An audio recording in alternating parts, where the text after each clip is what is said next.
good. Going to sing together.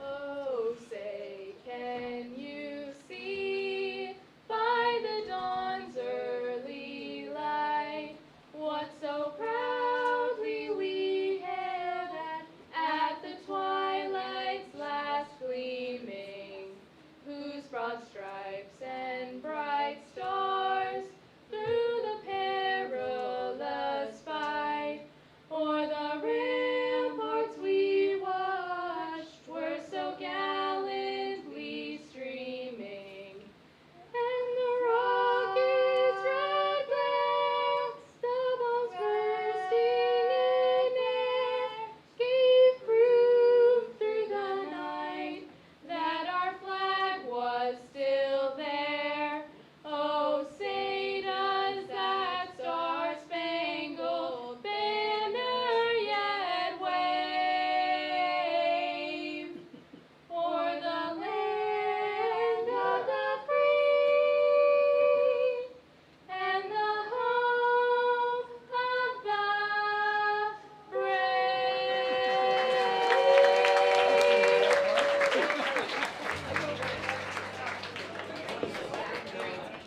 Over doing CC Brenner, our national anthem. A couple of our interns, fantastic job. I can have them be part of the evening here.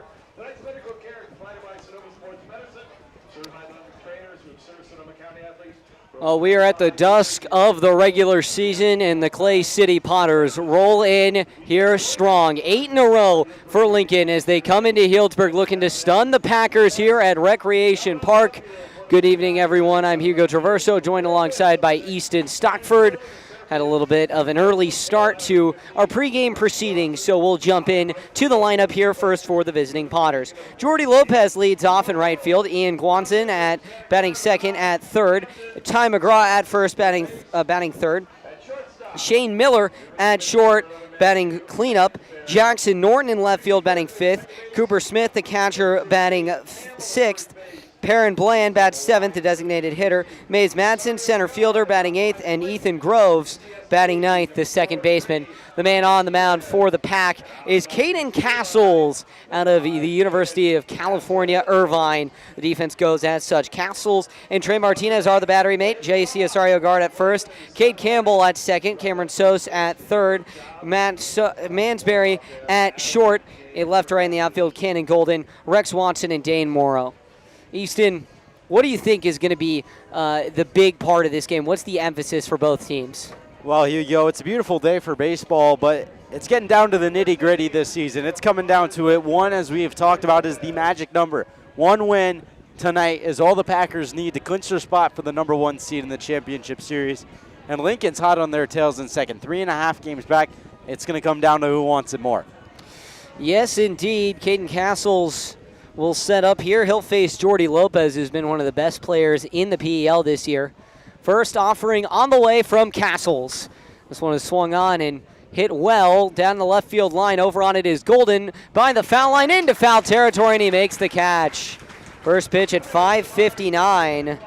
One of the few early starts we've had, and it's a fly out to Cannon Golden out and left. Yeah, and a great start for Castles. That's what you want. You want to pitch to contact, trust that defense behind you. You're going to go give up hits. This is a really strong Potters team. They've played the Packers tough all year. You just have to try and find a way to make them put the ball in play weakly and trust the guys behind you. Here is Ian Guanson. Guanson out of Roseville, California. The delivery from Castles. That's a fastball. Caught the inside part of the plate, 0-1.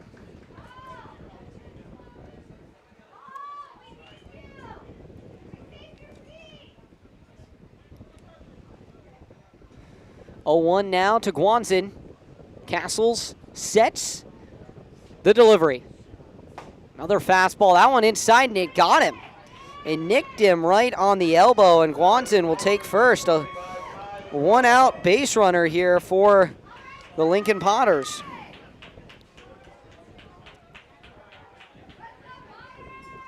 Yeah, and that was just barely inside there from Castles, but now a runner aboard. See if the Potters can try and do a little damage here in the top of the first early on.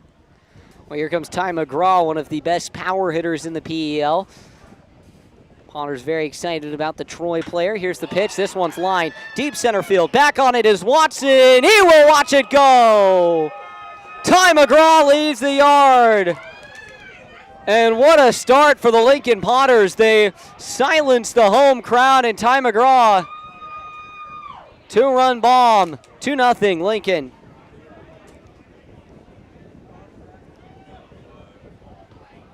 .105 off the bat there for Ty McGraw, and you could tell that one came off the bat a little bit differently. I mean, he got all of that one to one of the deepest parts of the ballpark, and can't think of a much better start for the Potters there.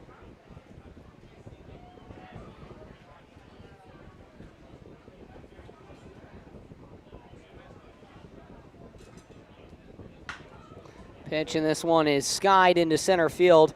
Over on it is going to be Watson. He'll make the catch for out number 2. So 2-0 lead here for the Potters.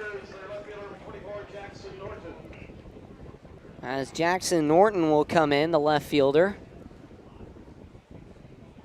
Norton, a sophomore outfielder from Sacramento.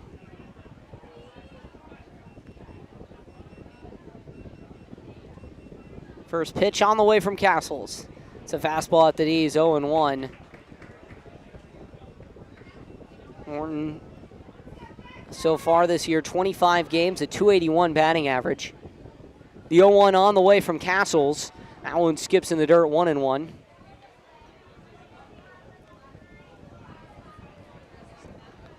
This is a huge out here and a huge batter for Castles, trying to settle into this one after the home run.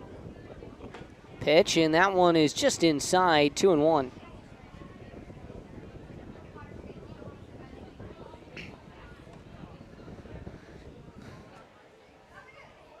Castles, the anteater, kicks and fires. That's a fastball way inside, 3-1 now. Norton quickly into a buffet count.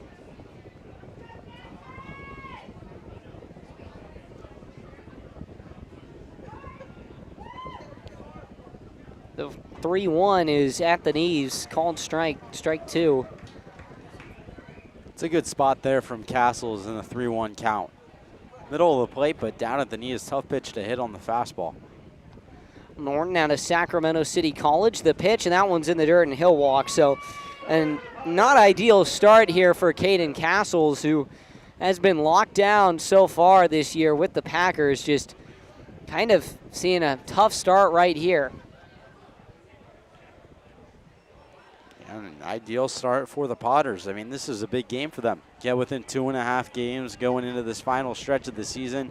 If they can claim this one tonight, they go back home to McBean Park to play the Packers again tomorrow. And if they get this one, then tomorrow is a huge game. Could bring it down to a 1.5 game difference. This is going to come right down to the wire. This game this season, it's going to be a great finish. Castles now against Cooper Smith. The pitch, and that one is away. A 1-0 now. So a 2-0 lead here with 2 down and a runner on first. As Smith stands in, left-handed batter, facing the righty Castles.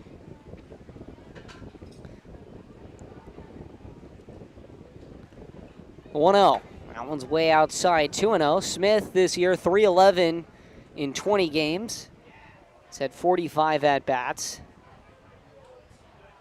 McGraw now up to 9 home runs on the year after that one. The 2-0 now from Castles. He sets up, kicks, and deals. That one falls right into the zone across the letters, 2-1. You can tell that home run just disrupted the rhythm of Caden Castles a little bit. Doesn't seem how he normally is. He normally hammers the zone, struggling a little bit with the location. He's a little rattled out there. 2-1, runner on the go. It's away, and Martinez has trouble on the transition. 3-1 now as a runner skates into second, and Jackson Norton, a stolen base for him. Potters have been one of the best base stealers in the league. Jordy Lopez, 23, Perrin Bland, 15. Here's the pitch from Castles, this one's grounded hard to short, picked up by Mansberry. Tough throw from deep short, and it is not in time. So an infield single for Cooper Smith. And Jackson Norton over to third. So now runners on the corners for Perrin Bland. Bland, 33 RBI on the year, makes him 5th in the league. Also 4th with batting average at .359. 6 homers, 4th in the league as well. And 5th in the league in stolen bases. So one of the standout guys this year. Potter's pretty much taken up most of, if not all of the spots in the leaders. So runners on the corners, 2 down. Castles kicks and fires. That one's way inside, and it got Bland. So disaster continuing, a nightmare here for the Prune Packers as that one careened off of Bland's back elbow. That's got to hurt. Now bases loaded for Mays Madsen. You're seeing it early in this game, but this year's championship just going to come down to pitching. They say offense wins games, defense wins championships. The guys on the mound are going to be the difference. And when you let it get away from you, as Castles is here, it's the difference in a game. And this could be a championship preview, and it's all going to come down this whole season to who's better on the mound. Well, Mays Madsen stands in here. Bases loaded, 2 down. 2 runs on 2 hits here in the first for the Potters. The pitch from Castles. He swings and fouls that one straight back. 0-1.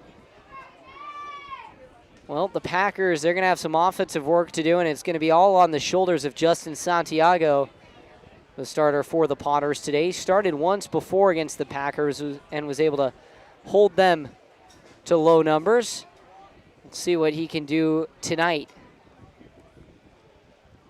Here's the offering. This one is swung on and popped up. Third base side, over on it in shallow left field, and calling everyone off is Mansberry, who makes the catch, and the side is retired. So the Potters leave the bases loaded, but they are able to get across 2 as Ty McGraw goes yard. We'll be right back. 2-0.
Welcome back here. The Packers order goes as such. Rex Watson leads off. He's followed by Cannon Golden. Cade Campbell bats third, playing second.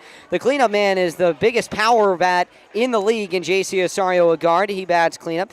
Trey Martinez bats fifth. Batting sixth, Dane Morrow. 7, 8, 9 goes Tommy Brown, Camden Sauce, and Matt Mansberry. Here comes Watson. He'll face off against Justin Santiago, who's been electric on the mound this year for the Potters. A 2.02 ERA and 40 innings pitched. He's pitched some of the most of any pitcher in this league, and they're looking to rely on him here. The first pitch is a fastball that is swung on, a swinging bunt that rolls foul down the third base side. And Rex Watson, since he's come in later in this season, the Chanticleer has been an absolute energy guy for this team. As a person, as a player, he just is fun to watch. He's a great guy in the clubhouse. And coming back after giving up the home run in the top half of this inning will heavily depend on what he does in this at-bat and if he's able to spark something early on here. Well, he's been a capable leadoff man for the Pack, and they've found their 1-2 punch in Watson and Golden to set the table for the Power Alley. We'll see if they can do it again today. 0-1 here from Santiago. Swing and a miss on the fastball, just blew it right past the bat of Watson. Watson, a Chanticleer, a fighting rooster, as he describes it. Donning some of that teal with his protectors. The 0-2. That's a breaking ball way inside. Runs in on the head, 1-2. He's been more than capable. Same with Cannon Golden, who's on deck as well in that 1-2 punch. 390 for Watson, 413 for Golden on the batting averages between the two of them. Probably the best 1-2 punch to start off an order in the league. 1-2 on the way from Santiago. Swung on and grounded first base side, fielded by McGraw, who will tap on first for out number 1. Gives us a chance to look at the defense. Santiago is joined by Cooper Smith in the battery. Ty McGraw is at first. Ethan Groves at second. Ian Guanzin at third. Shane Miller at short. Left to right in the outfield. Jackson Norton, Mays Madsen, and Jordy Lopez.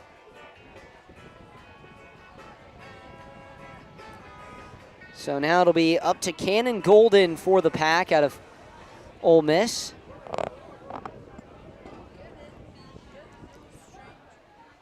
Golden batting .413. He grounds this one, and that's that average skying up as he grounds it through the 3-4 hole for a base hit. First hit of the ball game for the Pack, and just like the Potters, they have a runner on first with 1 out. It's a great swing by Golden, but also a really good angle to that ball in right field by Jordy Lopez. Cannon Golden's one of the fastest players in the league. That's a double on most days, but Jordy Lopez cut that down perfectly and was able to get it in quick, holding him to 1 there. When we talk about base stealing and a man there on first who has been one of the best in the PEL, definitely the best on the Packers, and Cannon Golden.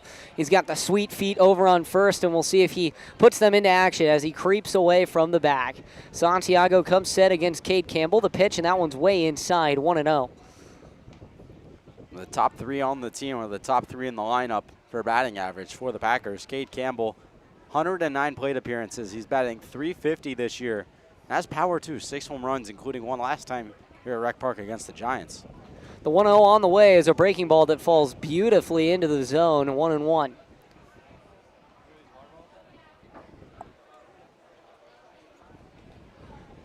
Now Santiago facing Campbell, a 1,000 plus OPS here, one of the only men on the Packers with that.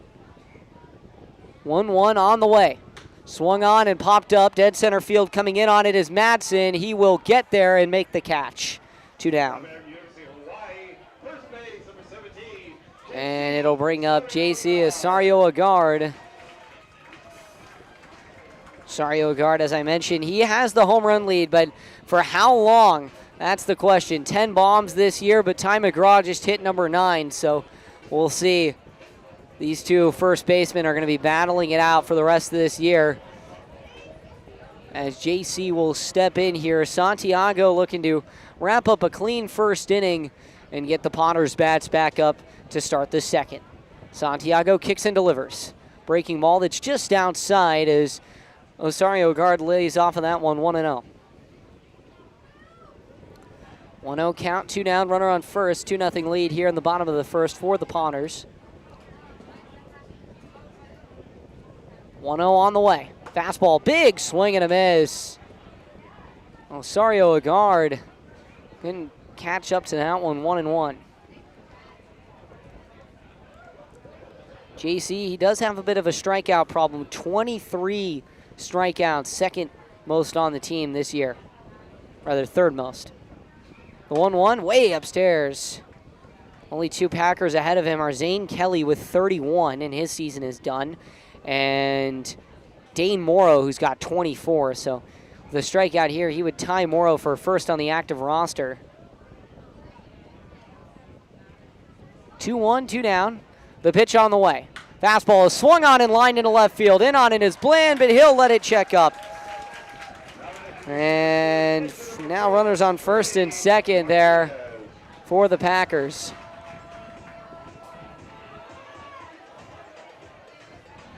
Trey Martinez will come to the plate. One of the best power bats so far for the Pack in league play. He's been stellar. Hit a home run up in Humboldt this past weekend. And so far in league batting .265, but with a .469 slugging percentage and 6 extra base hits. Runners on first and second here for Martinez. Offset stance, the left foot tiptoeing out. The first pitch from Santiago way inside, and it got him. He's another guy on this Packers squad who's kind of been a ball magnet. Moves into solo second place on the team. His 5th time being hit this year. The only person ahead of him is man at the plate. Dane Morrow's been hit 8 times. And well, now Morrow will come to the plate. We are going to see another guy who's been hit a lot on deck in Tommy Brown, the new Santa Barbara catcher. Also at 5, tied with Trey Martinez, so I apologize for that. So bases loaded here for Dane Morrow. The Wolverine waits. The pitch from Santiago. Breaking ball is in there at the knees for called strike 1.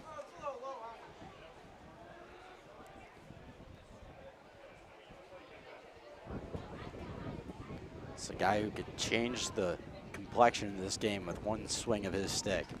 And when he gets hard, when he gets hot, he gets hot. The 0-1. 1-1.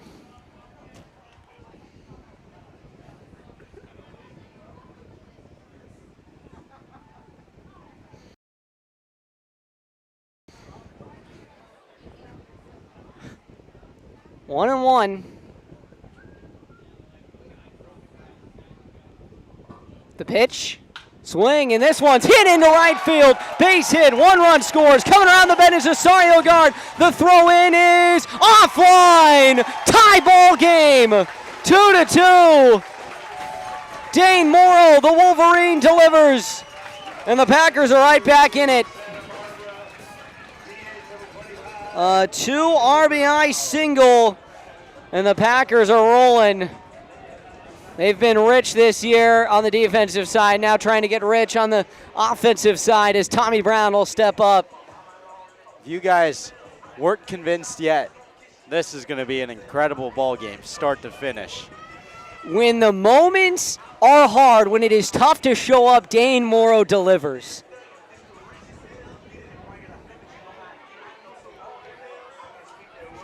So Brown will step to the plate here.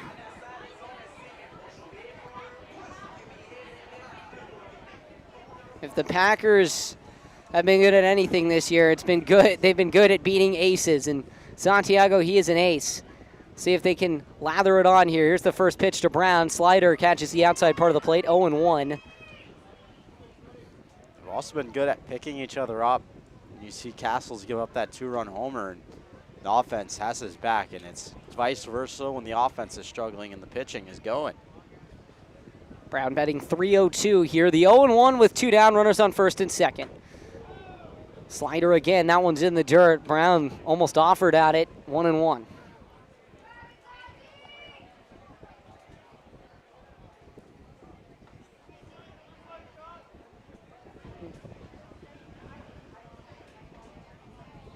One now, runners on first and second. Santiago,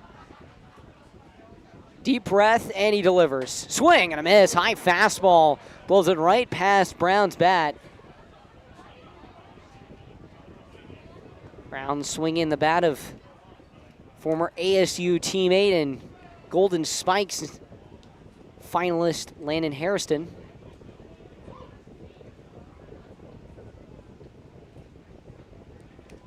1-2, 2 down.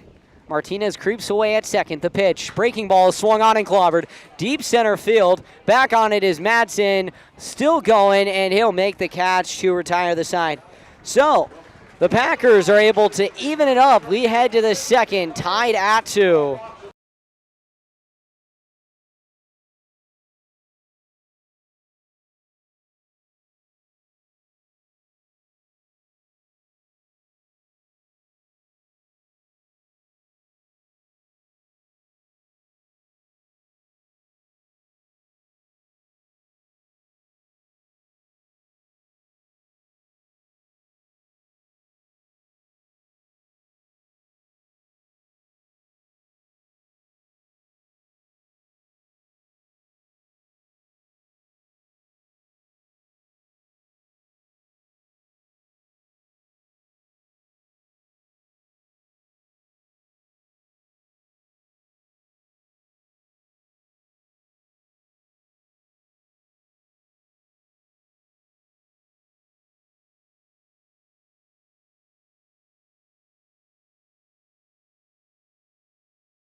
Well, welcome back here.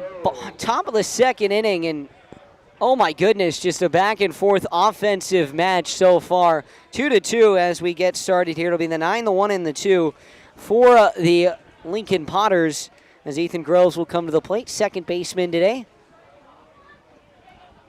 Turning over the lineup. Castles kicks and fires. Fastball big, swing and a miss, 0-1. Groves, he's seen the mound this year. 5 innings pitched, 5 strikeouts, 2 walks. But on the hitting side, he's been batting .327. The pitch, that one is in there across the letters, called strike, 0-2.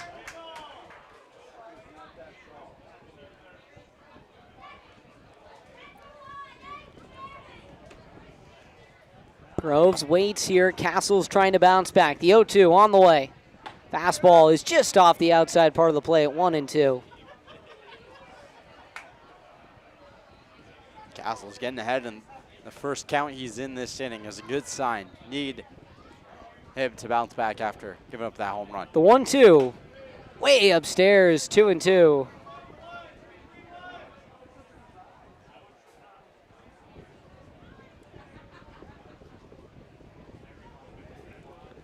Two here to the leadoff man, Groves. The pitch from Castles. That one skips in the dirt.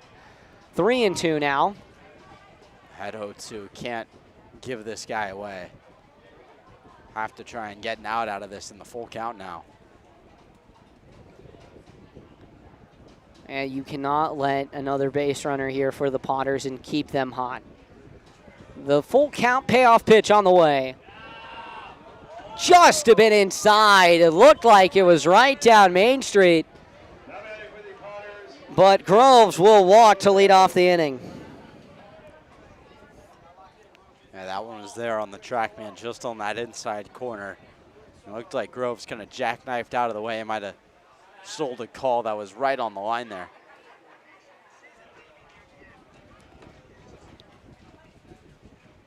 Pitch on the way. That one is in there, called strike 1. 0-1 here.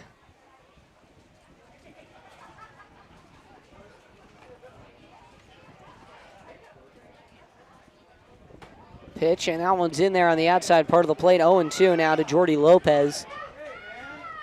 He'll be a Titan next year.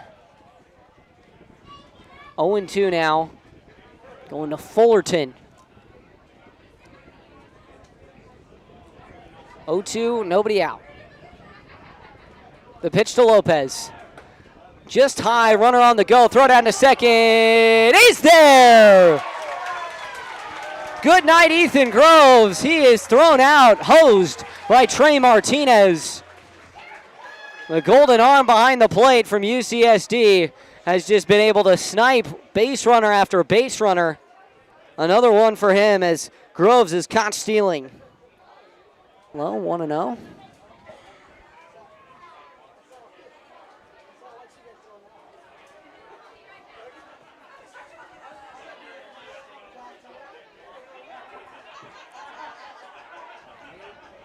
That one's in the dirt, 2-0.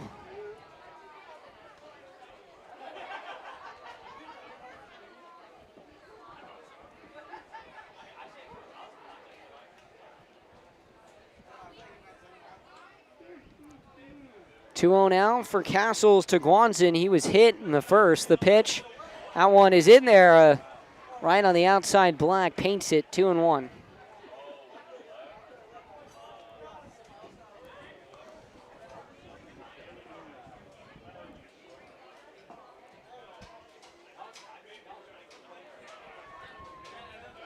Now. The pitch from Castles.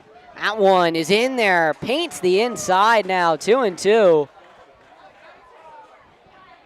We'll see what he can do here. 2-2, 2 down. Castles sets. Deep breath. The Anteater trying to get his way out of the inning here. Kicks and fires. Swing, and this one's lined right into center field. Coming in on it is Watson, and he ranges down to make the catch. Well, the Packers are able to retire. The Potters in order. We send it now to the bottom of inning number 2, tied up 2-2.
Well, welcome back. Bottom of the second inning in a pretty efficient frame in the top of the second for Caden Castles. He bounces back, and now Justin Santiago will look to do just the same. Camden Sauce will come to the plate. It'll be Sauce, Mansberry, and then the top of the order for the Pack. Sauce, the Bronco, going to college just a mere 2 hours here from Healdsburg. Beautiful baseball field, picturesque in the shadow of the Santa Clara Mission. Santiago, another West Coast Conference guy, sets up here. The first offering. Fastball swung on and fouled straight back there from Sauce. Small sample size this year for Sauce, batting .308 across 5 games with the Pack. Joined the team after the draft, and a few players went on leave. 0-1 now. The pitch on the way. Breaking ball is in there at the knees, 0-2. One of those players was Jake McCoy. He's now back with the Pack in the absence of Zane Kelly. 0-2 now. Santiago looking to start the inning strong. The pitch. Check swing. Did he go? It skips in the dirt. No, he did not. 1-2. Man, Sauce has been a welcome addition. 4 hits and 13 plate appearances. Just 5 games played. He's batting .308. Getting on base half of his at-bats. So he's definitely been a really nice piece to add to the bottom and middle of the lineup, and he's been great in the field as well. 1-2 now to the Bronco. The delivery. That one skips in the dirt again. 2-2. So 2 runs in the first inning for both teams. Made it 2-2. Packers got their runs on a Dane Morrow single with the bases loaded, and the Potters got Ty McGraw. Launched one out of here at 105 miles an hour to dead center field. Just one of those line drives that doesn't fall. 2-2 now. The pitch on the way from Santiago. That one is low at the ankles, 3-2. So both pitchers open the second inning with full counts. We'll see what Santiago can do here with a payoff offering. This is why Sauce's on-base percentage has been so high. He's already up to 3 walks in 5 games this year and has just been so disciplined at the plate. The payoff pitch, swung on and fouled, tapped down the first base side. Count remains 3-2.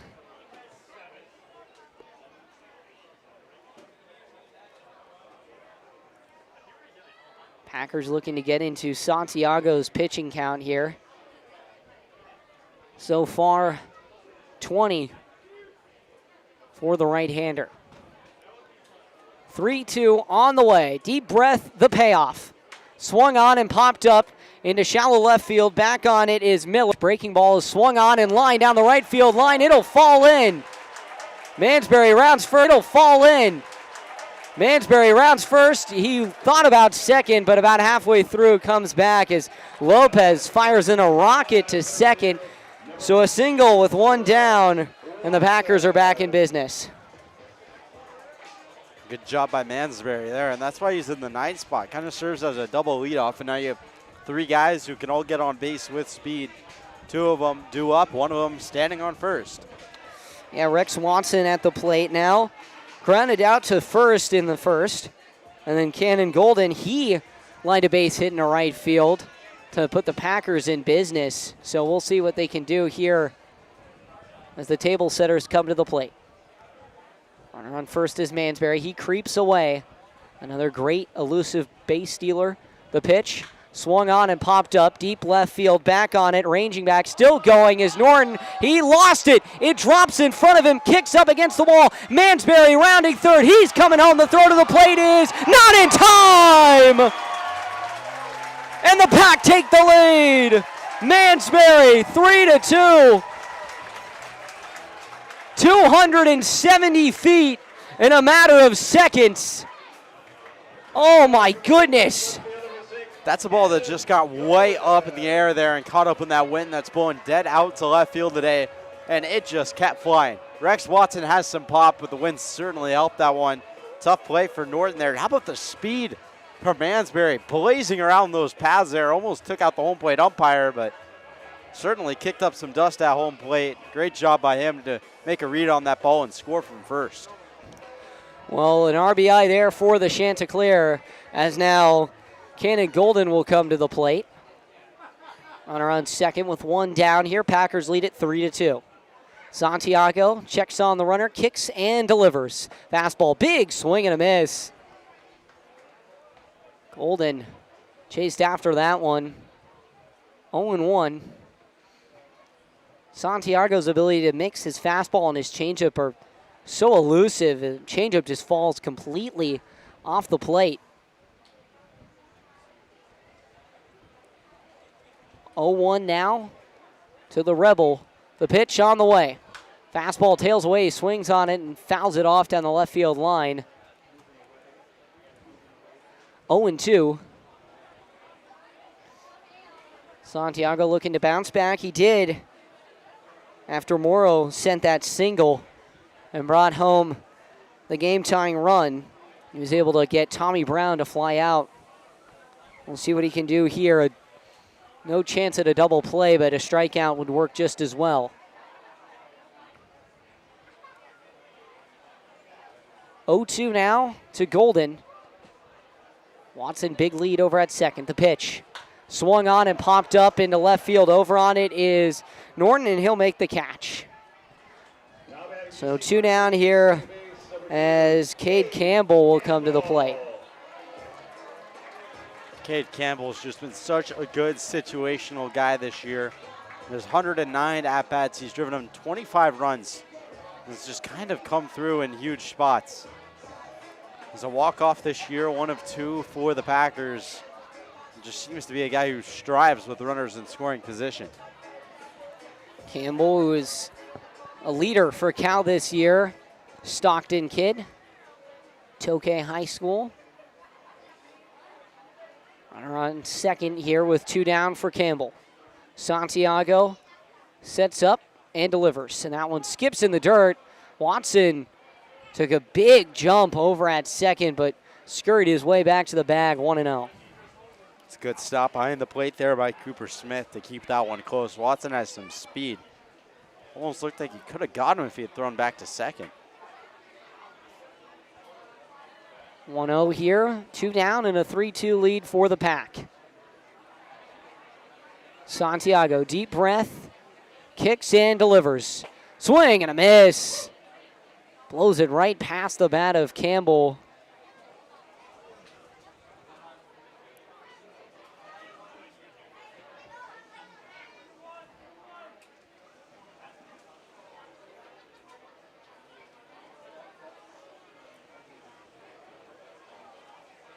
Runner on second here. The pitch on the way. Swung on and popped foul down the right field line and out of play, 1-2.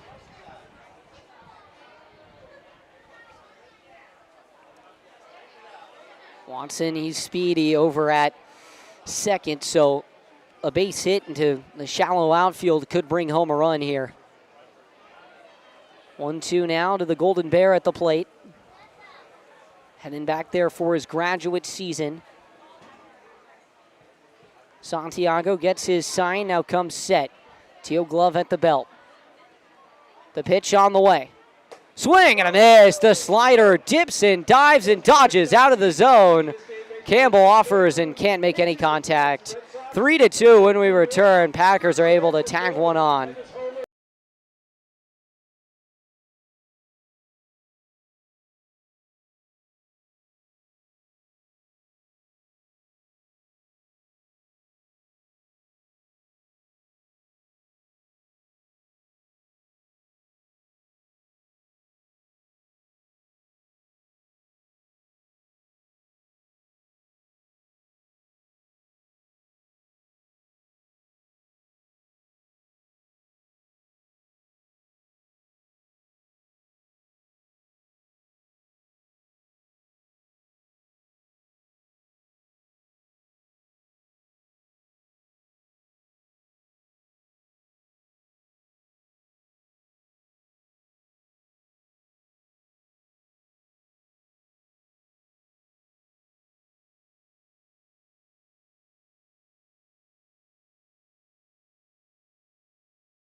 Back here for the top of the third inning. It's been an offensive explosion so far. 3-2 through 2.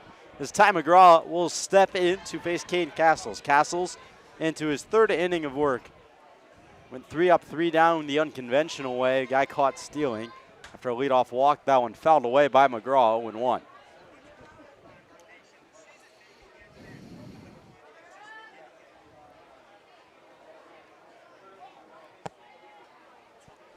So 0-1 the count.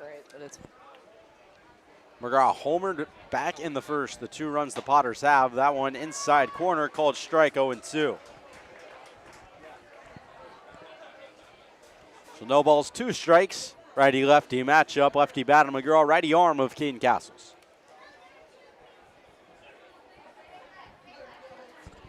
The 0-2. Heater in the dirt. It's stopped by Martinez.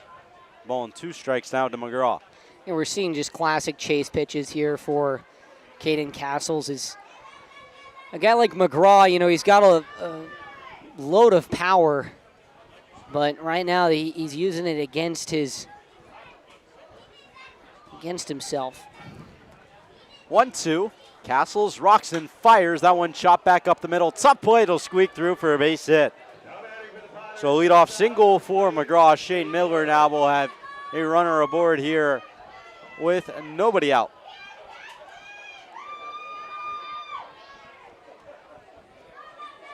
So McGraw now 2 for 2, the home run and the single.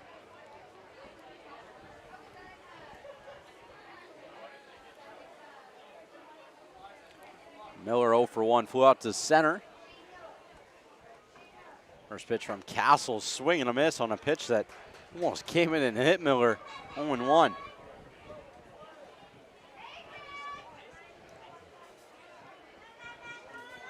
McGraw leads off at first. We know how aggressive the Potters are on the base paths. Martinez has already caught one today. That one catches the top of the zone. No balls and 2 strikes now to Miller.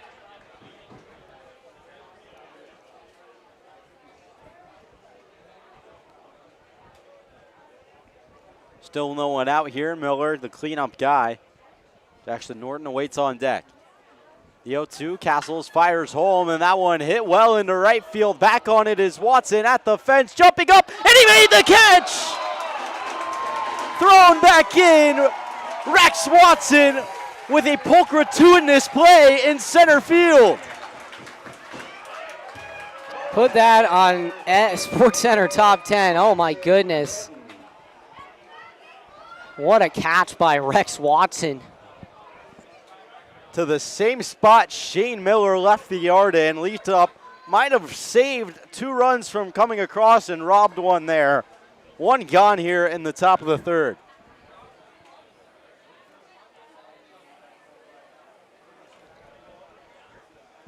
So now Jackson Norton, who walked and stole a bag in his first plate appearance, takes the first ball low.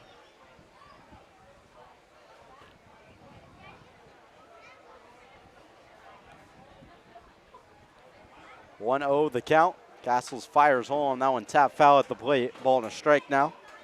McGraw still over on first. No movement from him just yet. Powerful guy. Potters have the most stolen bases in the PEL.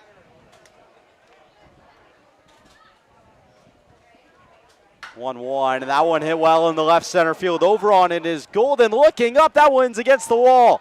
Watson picks it up in center. McGraw rounding third, heading for the plate. Cut off by Mansberry. Throw home is too high. Good snag by Martinez. He'll hold the runner at second, but we're back level here at Rec Park, 3-3. Well, if this is any indication of what's to come next week, it is going to be an incredible game. Back and forth here. I can only imagine what's going to happen tomorrow night at McBean. We were supposed to go, but no longer making the trip. But my goodness, just what a game. So an RBI double for Jackson Norton. Third run of the game for the Potters. So McGraw comes in to score, and Cooper Smith now has a runner in scoring position.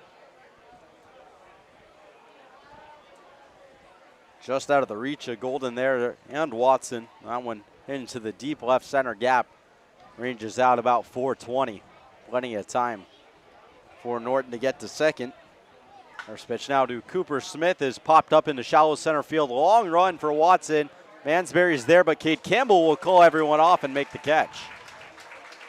Now ready for the Potters, Yeah, the best thing here for the Pack and for Castles is just get out of the inning. As long as you can get out of the inning, that's got to be your first priority.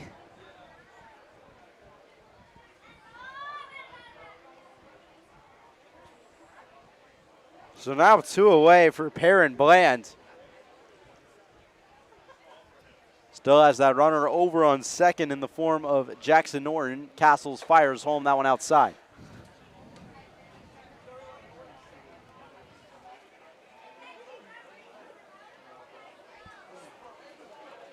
One and 0 the count. Bland was hit by a pitch. Got him on the elbow in the first inning. And off speed bounces in the dirt, 2 and 0.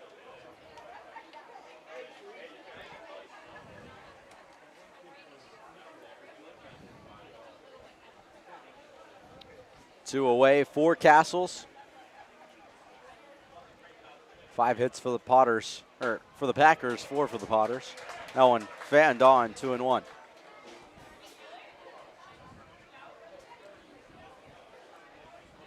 Certainly not quite a pitcher's duel so far tonight. 2 1/3 innings. That one fouled away. Now 2 and 2 for Castles. I think that one got off of the Los Flippin' Tacos truck. Los Flippin' Tacos and the worst. The 2 food options here at the ballpark today. 2 of many we've had this season. 2-2 with 2 away. Castles kicks and fires. That one cut on and missed. Looked like he got a piece of it. Martinez will throw it down to first, but a foul ball is ruled. Count remains 2 and 2. Yeah, this is a lethal man here for Lincoln to have a runner on second with such speed in Norton and have a guy at the plate in Bland who, he pops one out into center field that falls. We could be looking at 2 bases and an RBI here for Bland. Norton 4 stolen bases on the year. That one a check swing, bunt down the line. It'll roll foul as JC Osorio guard will touch it. A little bit of a swinging bunt there. Only 7 guys on this team who haven't stolen a base this season for the Potters. None of them are in the lineup. Couple guys, 3 guys with one of them being Ty McGraw.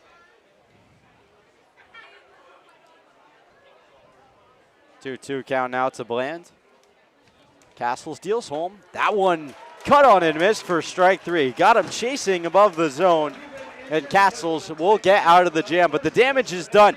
An RBI double from Jackson Norton. 1 run on 2 hits, 1 left aboard, no errors for the Packers. 3-3 the score as we'll head to the 4th.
JC Osorio guard Trey Martinez and Dane Morrow due up for the Packers. Justin Santiago still on the mound for Potters. 3-3 the score. And what has been a back and forth game here in the Berg. McGard will lead things off, singled in his first at bat. Middle of the lineup came through big. 2 of the 3 runs came off the bat of Dane Morrow, who is in the hole right now. Santiago, first pitch is fouled away. Coach Gomes making a jumping effort, but just out of his reach. As my partner, Hugo, you had said, the league leader for home runs. 10 home runs this year for JC Osorio, a guard. Likely been the MVP of this Packers team. 10 home runs, leads the team in RBIs. That one fouled away. 37 RBIs for him this year, most by 11. Next closest is Will Van Wee. It was 26.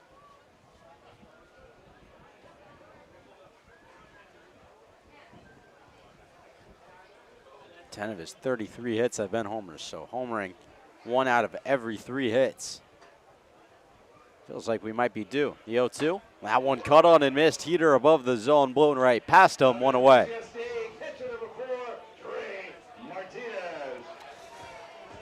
And well, that's going to tie Osorio guard with Dane Morrow in strikeouts. First on the active team.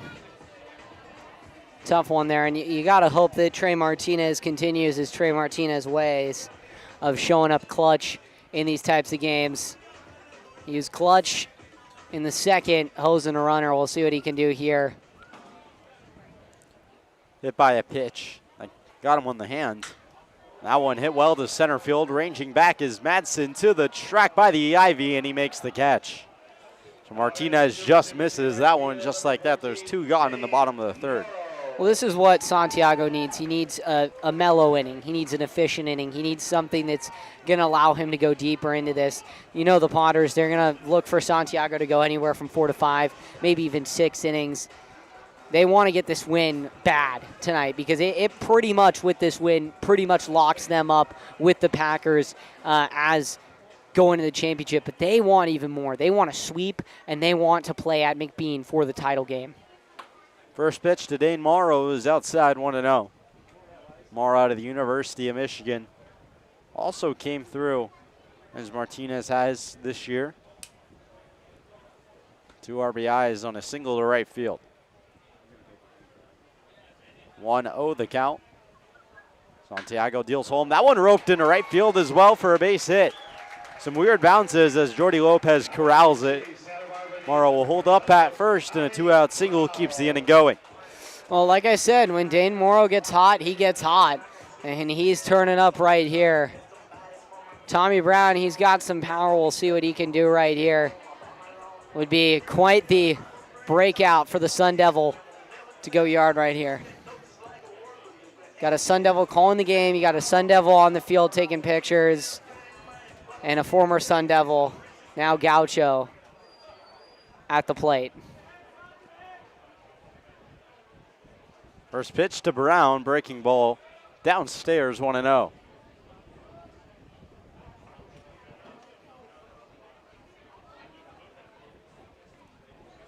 Morrow off of first. Not a super speedy guy, but has the ability to steal some bags if needed. The 1-0 down once again, 2-0 now. Morrow has 8 stolen bags on the year, 8 for 9. His attempts on the run. 2-0 the count. Santiago comes set, fires home, fastball's fouled away. 2-1. Last game here at Rec Park for Tommy Brown. 3 for 5. Started the game 3 for 3 and was a triple shy this cycle. Couldn't get it done. A single, a double, and a homer. A real solid game for him after striking out in 5 consecutive at-bats and going 0 for 9 before that. Pack pick over to first, not in time. Count remains 2-1.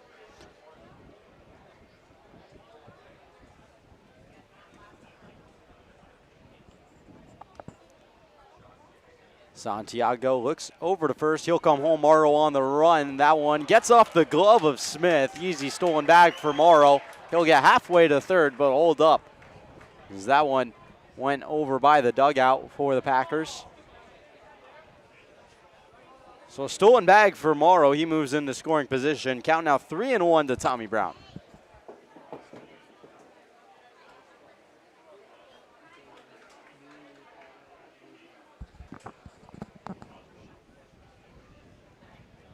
So huge hitters count here.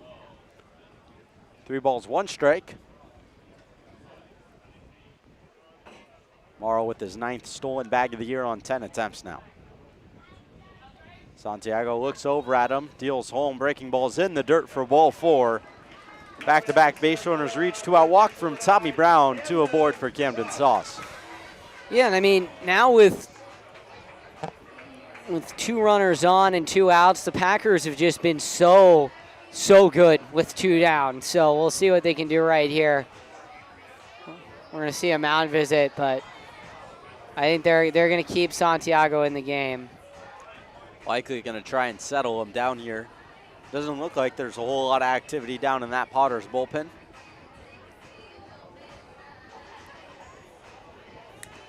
You'd have to imagine they're asking him to go 4+ tonight, and a big game here at Rec Park. We'll see what it looks like for Caden Castles if he goes 4 as well. His last inning here in the 3rd was the end of his night. Santiago will stay in the game. St. Mary's College, just above a 7 ERA. Struggled with the Gills last year, but has come into the PEL and been probably the top guy for the Potters on the Hill. I mean, 40+ innings this year, more than any other PEL pitcher. I mean, it's rare to even see a guy go 25+ in this league, so seeing him do this is much damage. First pitch to Sauce off the end of the bat, flared into center field. Madsen makes the run and the catch for the 3rd out. So Packers are held scoreless despite 1 hit and a walk in the bottom of the 3rd inning. We're tied at 3s as we'll head to the 4th.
New pitcher on the mound for the Packers, Michael Quedance out of the University of Michigan coming into the game. Final lines for Cade Castle, 3 innings pitch, 4 hits, 3 runs allowed, all earned, a walk, and 2 strikeouts. So it's a solid start for him in what has been an offensive-heavy affair here. Quedens coming in as a lefty. He'll face Mays Madsen. First pitch, squaring to bunt. That one a push bunt on the first base side. A guard trying to jug it out to first, safe at first. As Madsen just beats it there. It'll be a bunt single to start off the 4th. Another great start here for the Potters. They start with a single in back-to-back innings, and they're looking to jump out in front. You know, they did in the first, and the Packers were just right on their tails there, adding 2 of their own. Packers jumped out in front. They battled back. I think it's just going to be a back-and-forth game right here, and they have a great chance at building some momentum right here. So now Ethan Groves, before the top of the lineup, rolls around. Quedens fires home again, squaring to bunt, and that one misses low and away. Corners are coming crashing in here. Trying to play a little bit of small ball.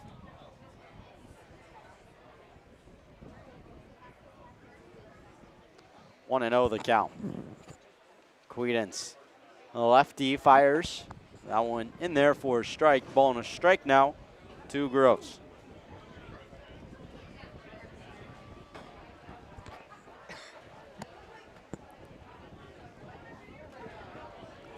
One and one. That one popped up left side. Long run. Sauce over there. Mansberry as well. Mansberry calls it, makes the catch. Holds the runner over at first after the catch and foul grounds. One gone here in the top of the 4th.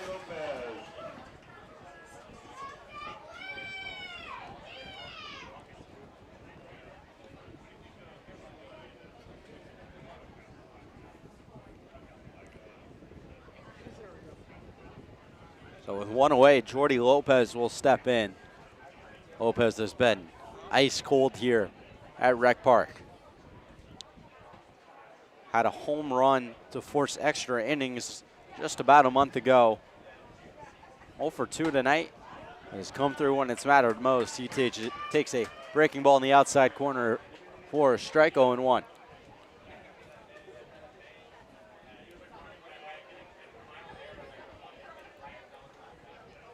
Quedens kicks and deals. That one low and away. Martinez pumps back to first. Hustling back in is Madsen.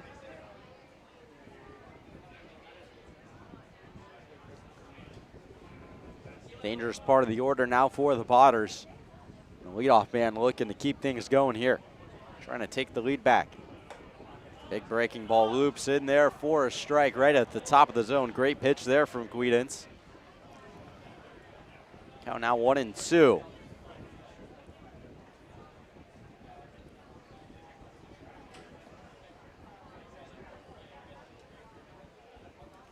One, two. Lopez waves at it, appeal over. No, he did not. 2 balls, 2 strikes now to Lopez.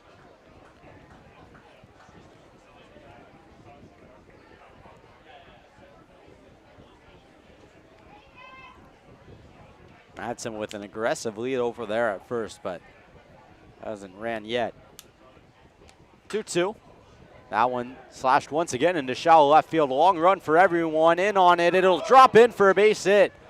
Throw into second. Gets into right field. Gets past Campbell. On his way to third is Madsen. To second goes Lopez. And now Madsen thinking about home, but he'll hold up. 2 in scoring position on a bloop single from Lopez. Gets the extra base on an error. And now really threatening are the Lincoln Potters. That's tough right there, and you want Quedens to be himself, come in and just dial it in and deliver, but we'll see now. You've got Guanzin coming up, and then obviously the elusive Ty McGraw, so runners on second and third, that is just disastrous right now. Not much you can ask of from Quedens to do differently.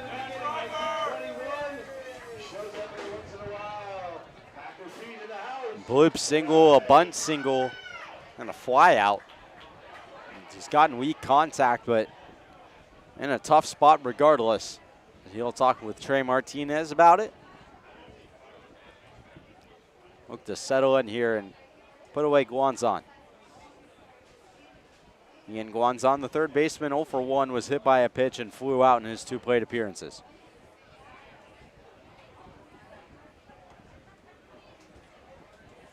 Queens fires home. That one skied into foul ground. The guard will just let it fly. 0-1 the count now. Something deep into foul territory. Might be something the Packers want to let drop. Trying to avoid the sack fly. Runner tagging on third. Ethan Maves Madsen over on third. Does have some speed. 0-1.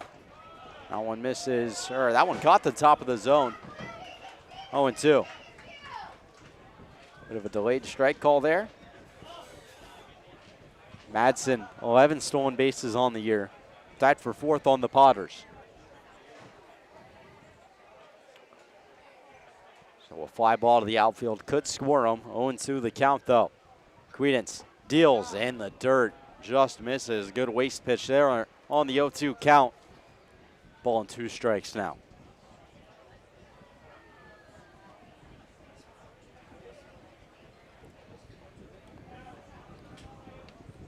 So 1-2.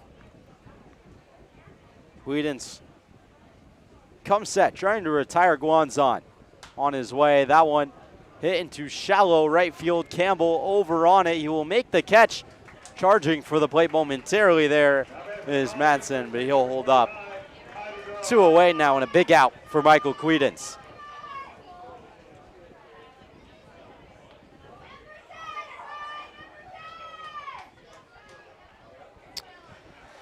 Well, here we go. Early big option, and we're going to have Coach Gomes come out and talk to Quedens as McGraw comes to the plate. Runners on second and third right here. I don't understand throwing to McGraw. I think you walk him and you bring up Miller, who's 0 for 2. I don't know. What would you do here if you're Coach Gomes? On a tie game, you got to trust your guy with 2 outs. I think you go right at him. This is a big momentum spot here for Quedens and the rest of this team.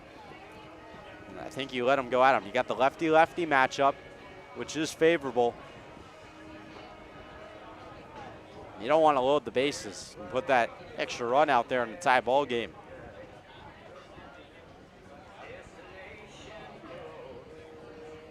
Try and pitch on the outside half of the zone. Missed outside the zone. Just with that thought in mind, you go, an intentional walk isn't the worst thing in the world. Shane Miller is also a lefty. Miller did hit that ball hard last at bat. Rex Watson stole, would have easily been extra bases, maybe even a home run. Big at bat here. Quedens, first pitch to McGraw is outside. Martinez setting up way outside. Trying to get something out there and prevent him from pulling the ball to right field. The wind is blowing straight out to right as it is flipped about 90 degrees. Quedens deals. That one popped up right side. Sauce over on it, but he'll be out of play. Tried to make the catch regardless. Wouldn't have mattered as that one's past the fence line. 1-1 now.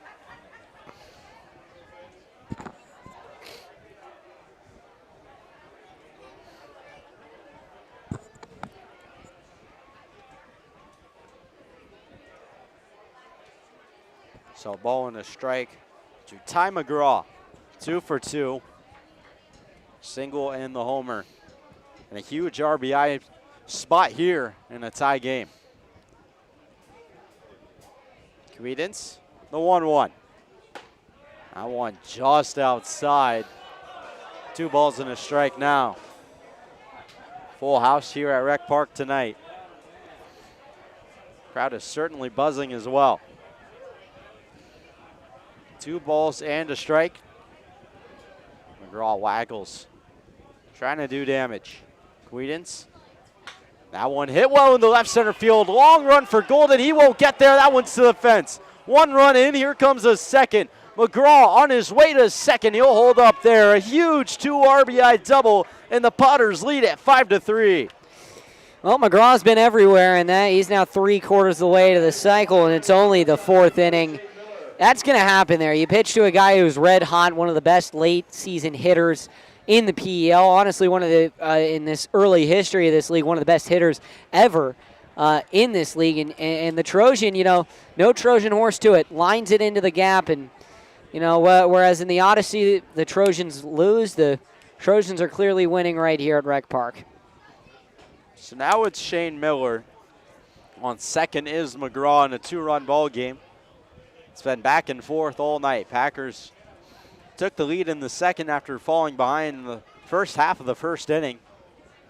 And then tied right back up by the Potters in the top of the third. And now the top of the fourth again, a 2-run lead for the Potters. As the 1-0 is in there on the outside half. Ball and a strike now.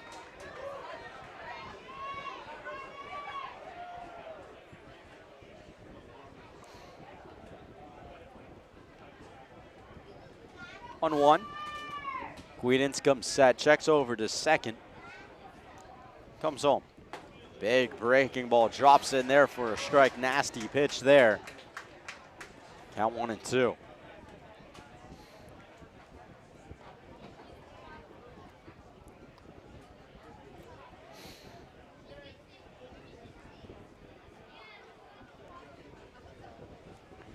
The 1-2 from Quedens, that one just misses high. About half an inch above the zone. 2 balls and 2 strikes now. Quedens trying to make sure that Shane Miller doesn't get away from him here with 2 away.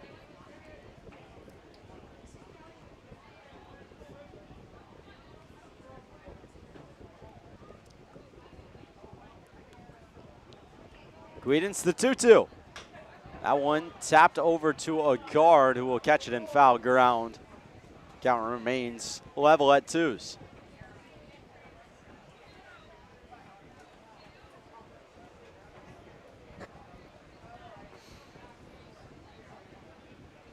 Getting another favorable lefty-lefty matchup. A big spot once again for Shane Miller.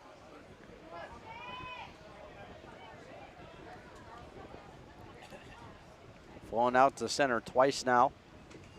The 2-2 from Quedens got him swinging. Big strikeout for Michael Quedens. But again, the Potters do damage. 3 hits, 2 runs across, thanks to an RBI double from Ty McGraw. They strand him on second, but take the lead. 5-3 the score.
So Packers looking to take this one right back from the Potters here in the bottom of the fourth. Matthew Mansberry will lead things off. An inning removed from a single that started a bit of a rally. Scored on a double from Rex Watson back in the third. Or excuse me, back in the second.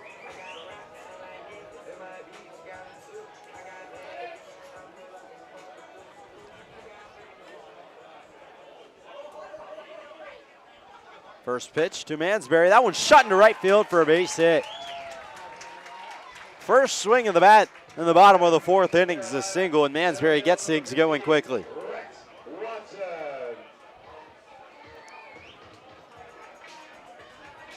Well, here comes the funky monkey, and Packers, they just need to continue to respond, put in the same spot as they were in the first. Is the 4th going to be any different? We'll see.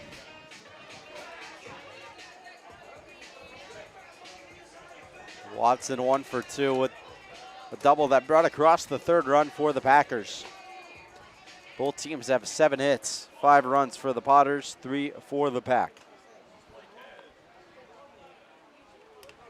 Santiago goes back to first.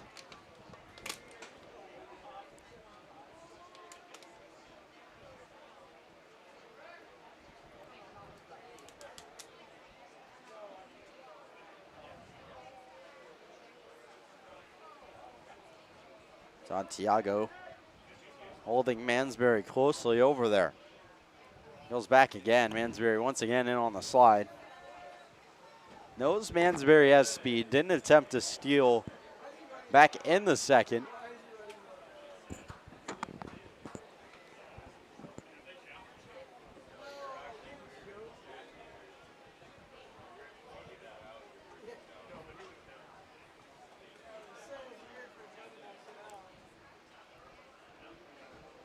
So now the first pitch to Watson. That one's outside. 2 picks back over to first from Santiago. See if there's any movement from Mansbury. That wind is still blowing hard out to right. Watson has some serious pop. He's really taken Healdsburg by storm since his arrival.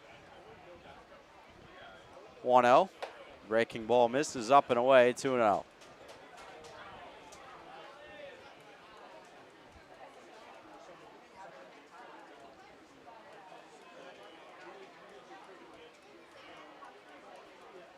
So a 2-0 count in favor of Watson. Mansbury inching away off of first. Santiago deals that one, lined into right field, another hit. Mansbury on his way to 3rd. Throw from Lopez is on the money. Watson over to 2nd on a slide. Got him at 2nd. Watson can't believe it. Neither can Coach Gomes. And what would have been a no-out double turns into the first out of the inning, but moves Mansbury 90 feet away. Yeah, it's just heads up. Heads up fielding there for the Potters. Great throw from Guanzin over to 2nd.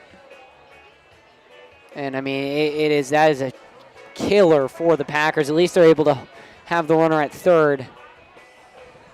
Pack have been very good at knocking runs in by way of the sac fly, and even a run here would be huge.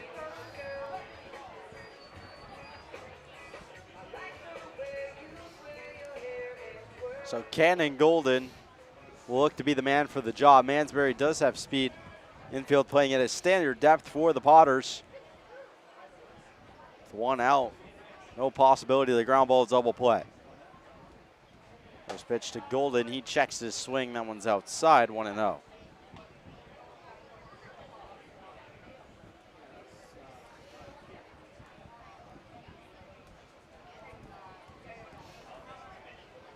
The count. Santiago trying to work through his 4th inning. That one skips in the dirt. Mansbury will hold up as he got a sharp bounce off the backstop, 2-0.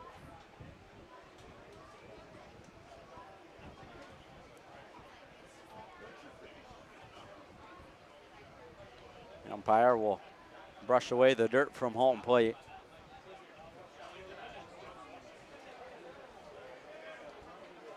That one might have caught the umpire actually instead of the backstop.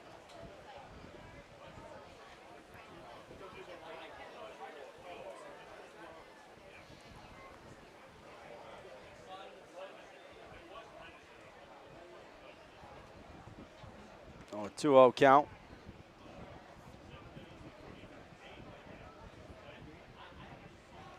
That one comes inside and gets Golden on the back knee. Breaking ball gets away from Santiago. Now runners on the corners for Cade Campbell. Well, in that situation, you get the hit batter, you get a runner on first, you got the bases loaded, and I think we're going to see a mound visit. I don't know if they pull Santiago here. They've got someone warming up in the pen. They got a couple guys stretching out there. Looks like they are going to pull him because the entire infield is in. Doesn't necessarily mean they will. Their pitching coach pushed all the infielders away when they came in the first time he went out to the mound. So maybe they will keep him in. We'll see. 55 pitches through 3 1/3 so far for Santiago. He's giving up 3 runs on 8 hits, struck out 2 and walked 1.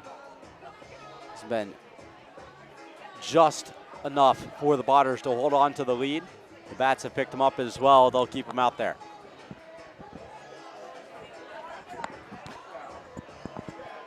Campbell 0 for 2.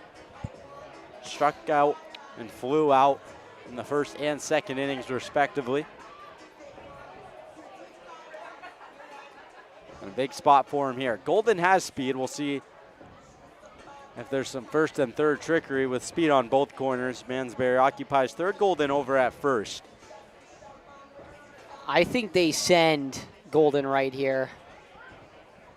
We'll see if they try and play a little small ball. Santiago, first pitch, there goes Golden. Bunt pull back for Campbell. Throw into second is not in time. Golden in on the slide. No movement for Mansberry at third. And with 1 away, 2 in scoring position for the Pack. Well, here comes the killer in Cade Campbell, a guy who's been the Potters' kryptonite this year, and see if he can continue. He lives in the nightmares of these Potters fans. He is the Sandman. We'll see what he can do right here.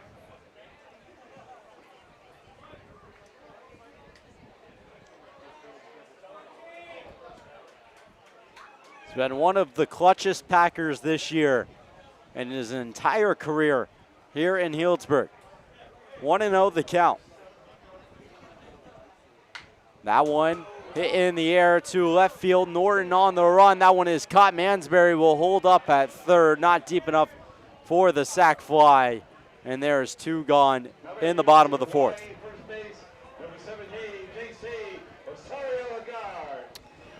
Well, you know what I'm going to say. One first baseman power hitter was able to, well, put the Potters ahead. Now another for the Packers could put the Packers ahead with one of his famous long bombs out onto University Street. I think he's got a decent chance of getting it done right here, Easton. 2 aboard. Singled in the first in his first at-bat. First pitch to him. That one driven the other way to right field. Slicing on its way. Just foul. Would have been extra bases for sure. Would have scored both runs. Now just a long strike, 0-1.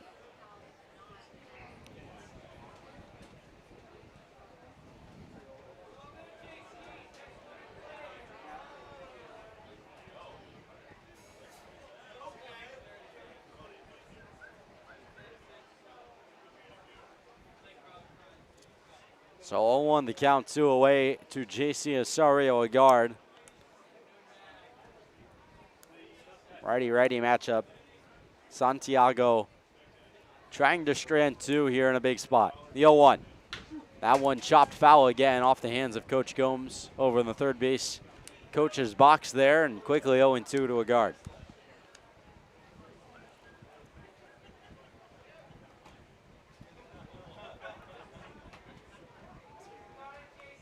So no balls and 2 strikes to the Rainbow Warrior. Santiago trying to come through in a huge spot here early in this one. Bottom of the 4th, 2-on-2 away.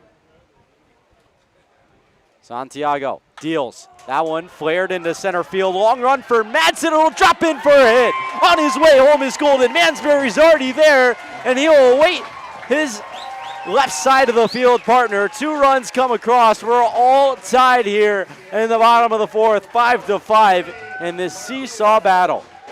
Well, that's going to be a fun conversation over on first between McGraw and JC Osario Guard. The two just keep matching each other. Unbelievable. If this is going to be this championship series, folks, you want to pack Rec Park next week. It is going to be a lot of fun. So now it's Trey Martinez.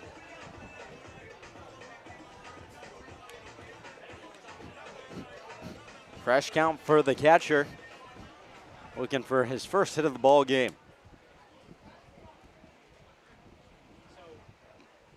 First pitch, inside corner, called strike. 0-1.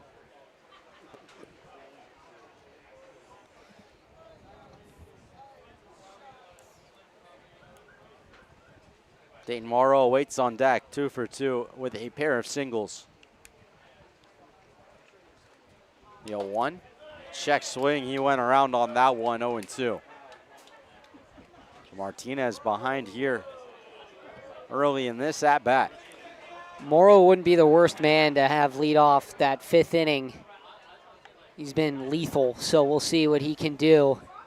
Even if Martinez is able to get on base here, the Packers could take the lead. 0-2. That one chopped over short. Madsen slides, Miller, throw across on a hop in time. Real nice play by Shane Miller to retire the side with the Packers strike back. 2 RBIs on a double from JC, or a single rather, from JC Osario Guard. They go 2 runs on 2 hits, leave 1 runner aboard. No errors from the Potters. 5-5.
Welcome back here. It is time for the top of the 5th inning. Tied up 5-5. Michael Quedens into his 2nd inning in relief here for the Pack.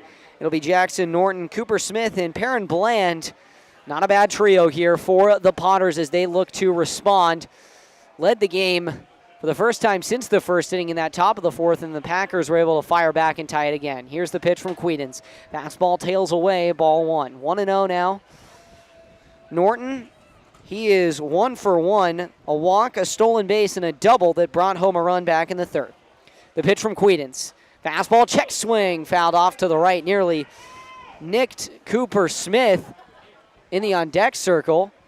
1-1. So 1-1, nobody out. Smith waits on deck. He's 1 for 2. Quedens, the Wolverine, deep breath, and the delivery. Big swing and a miss. Changeup just falls right off the plate.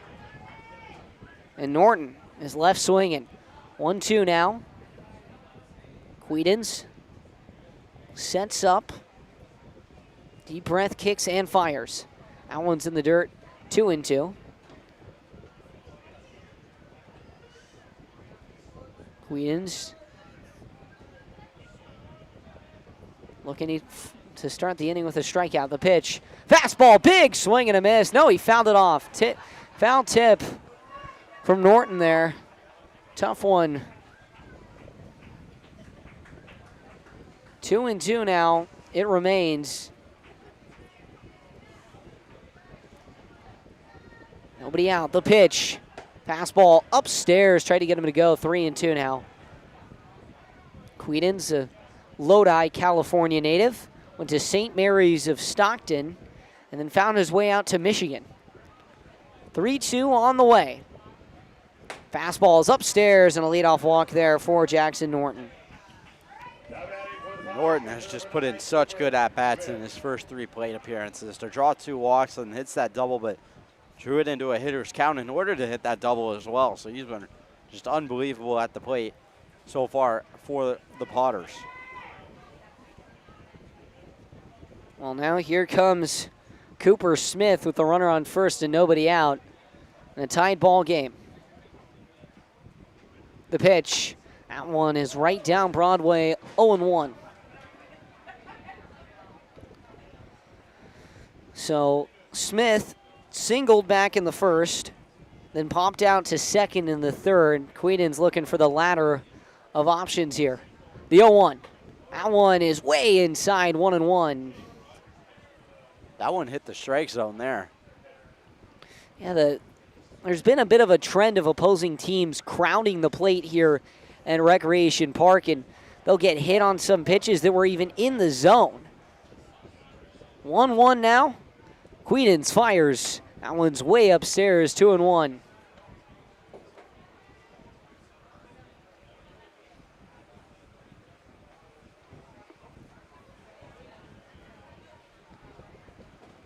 Quedens from the left side of the slab. The southpaw comes set. The delivery. That one's away. Runner goes. Throw to second is more than in time. Not once, but twice. Good night, Potters. Hello, Sandman, which has been Trey Martinez on the defensive side for the Packers. Just back-to-back perfect throws. Mansberry didn't have to move an inch.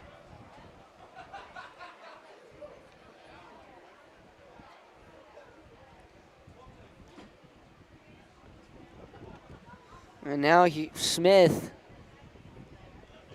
on a 2-1 count, the pitch. That one's upstairs, well 3-1 rather, as he will walk. So Norton and Smith just trade places. One down.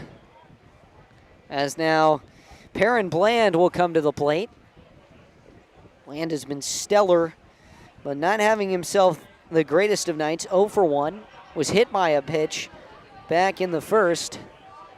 The back half of the order for the Potters has been excellent, as opposed to the Packers' back half, who has seen great production from Morrow and Mansberry, but not much doing from Cameron Saucer, Tommy Brown. Brown did reach on a walk, but the two are combined 0 for 3. The pitch, squares to bunt, pops it up behind home plate, collected by Martinez. So Bland, the gamble doesn't pay off. A pop out to the catcher. And now 2 down with a runner on first. It's a real solid play there from Trey Martinez. That's a tough one on a short pop-up. Turns around, found the ball quickly. Had to get out of the way of the umpire, and the umpire had to get out of the way of him, so able to navigate that situation and make a nice little basket catch right in his chest. Pitch, and that one's in there for a called strike, 0-1.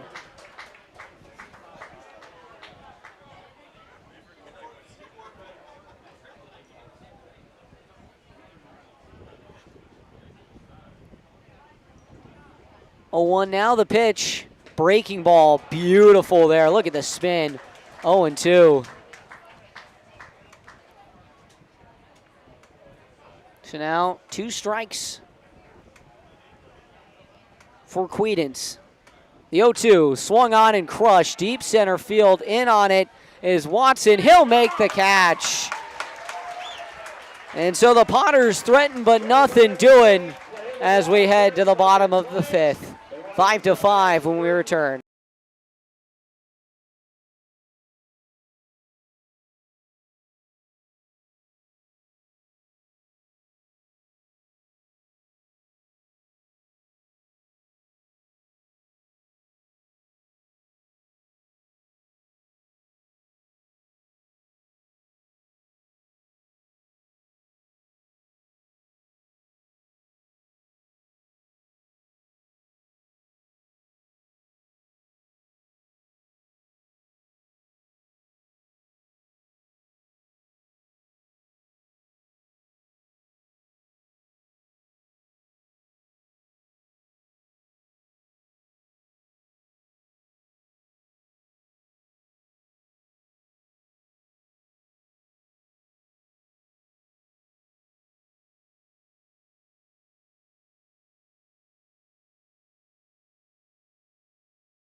Welcome back here. It is now Dawson Radick on the mound for the Lincoln Potters.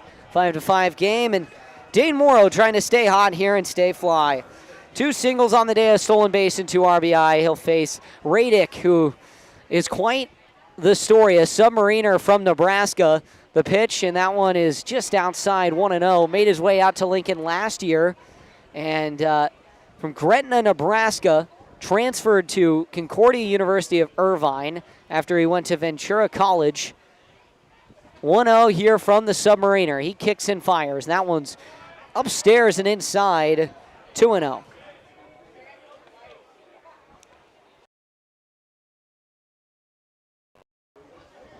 Now to Dane Morrow. Radick kicks and delivers. That one is in there. Called strike across the letters. 2-1 now. Not sure what pitch that is. Tough to tell from a submariner, but coming in at 68 miles an hour. So doesn't throw hard, but the amount of deception in his release makes him so tough to hit. We'll see how the Packers adjust. 2-1 now. Radick kicks and fires, and that one's outside 3-1. Righty on lefty here. Morrow would love to walk right here and let the Packers, the back half of this order, which has been so good, do all of the work. 3-1 to Morrow. 2 for 2 on the day. The pitch. That one is in there at the top of the zone. 3-2. Radick, you mentioned, a guy with not top velocity, but great stuff. Mirrors one of his favorite players, Tyler Rogers, who's been excellent as a submariner in the MLB. 3-2 here on the way from Radick. Swing and a miss. Changeup dips below the swing of Dane Morrow. And he has sat down on strikes. A great first at-bat here for Radick. I believe that was the fastball, Hugo. Coming in at 76 miles an hour.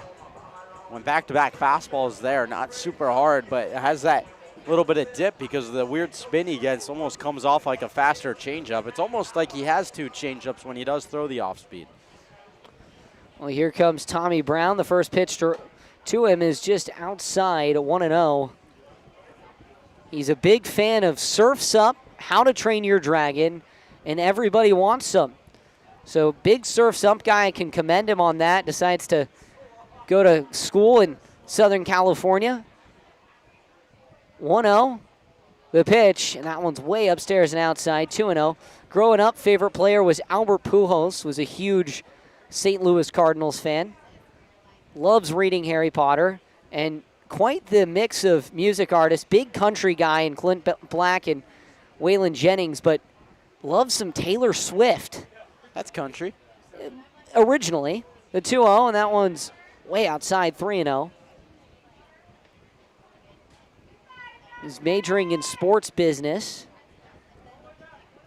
He hit .418 his junior year of high school at VJ and Angela Scott Catholic High School in Gretna. The pitch, that one is right down Main Street, and Brown fooled with that one, 3-1.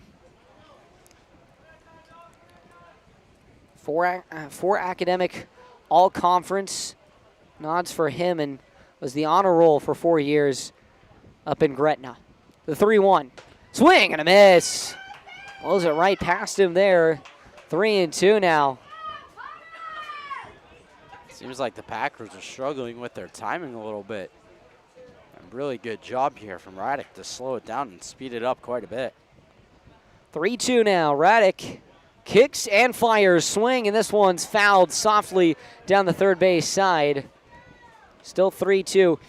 2/3 innings pitched this year against arguably one of the best Division II schools in the country in Point Loma Nazarene. Gave up 4 hits and 2 runs with 2 strikeouts. That was back in March. Didn't see the field again. Full count. Payoff pitch number 2 on the way here. Swing, and this one's popped up dead center field. In on it is Madsen. Still coming in, and he'll stand up, make the catch for out number 2. And now here comes Camden Sauce.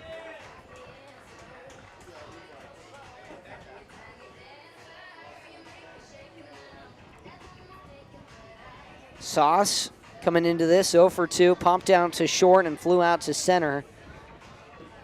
Radic 3 up, 3 down inning would be huge and extremely refreshing here for the Potters as they don't have to battle back from some deficit. The first offering is upstairs, 1-0. We're seeing the submarine pitching style become a little bit more prevalent in baseball as pitchers try and find a way to elude the notorious Tommy John surgery. 1-0 on the way. That one is outside, 2-0.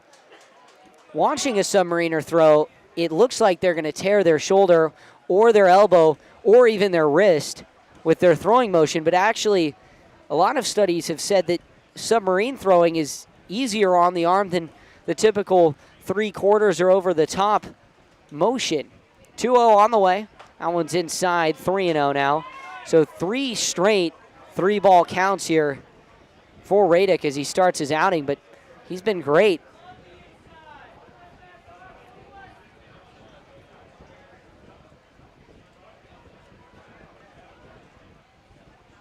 .30 here, the pitch.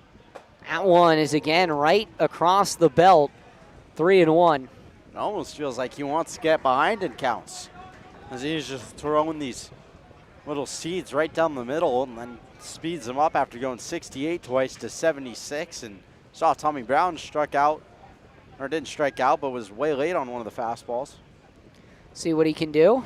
That one is low, and Sauce walks. So now it'll bring up Matthew Mansberry, the other Wolverine in this lineup who's 2 for 2.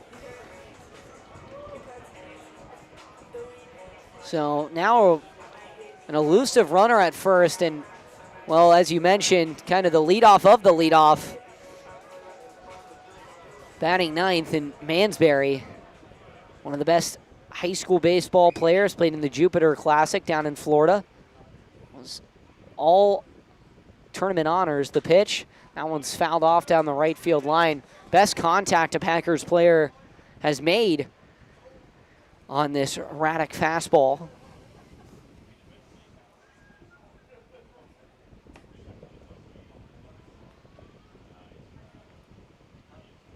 A 1 now with 2 down. The pitch on the way. That one's upstairs, 1-1. Got to give a shout out to Kim and Dan, Dawson's parents. Got to hope that they're being able to watch this and take it in as their son is dealing right now. 1-1. The pitch, swing, and this one's a swinging foul ball off of the foot of Mansberry.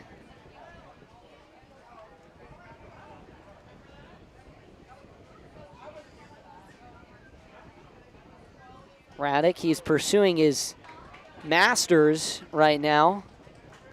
He was a sports intern at the Nebraska School Activities Association in 2025. He's a groundskeeper also at the Fairways of Canton. That is Canton, Georgia, not Canton, Ohio, in the past year. So 1-2 now. The pitch. That one's just outside, 2-2. Good job by Mansberry to leave that one there. That's a good pitch on a breaking ball that's breaking away from him. A really good spot there from Radic. 2-2. Swing, and this one's hit over the shortstop and into center field. Rounding second, digging for third is Sauce. The throw in is not in time. Runners on the corners with 2 down, and the top of the order due up for the Pack. Third hit of the game for Mansberry, 3 for 3, 3 singles. And it's just been exactly what you want out of your 9-hitter to set the table for guys like this. Radic, upon further review, spent the last year, actually his graduate year at Reinhardt University in the NAIA, Waleska, Georgia. So it makes sense, you know, grinding over as a groundskeeper at the Fairways of Canton in Canton, Georgia, and playing some baseball. 17 appearances, 16 innings pitched, 2-2 or a 2.25 ERA, 4 saves, and a 1-0 record. So didn't strike out a lot of batters, only 9 strikeouts across those 16 innings, but he was pretty good.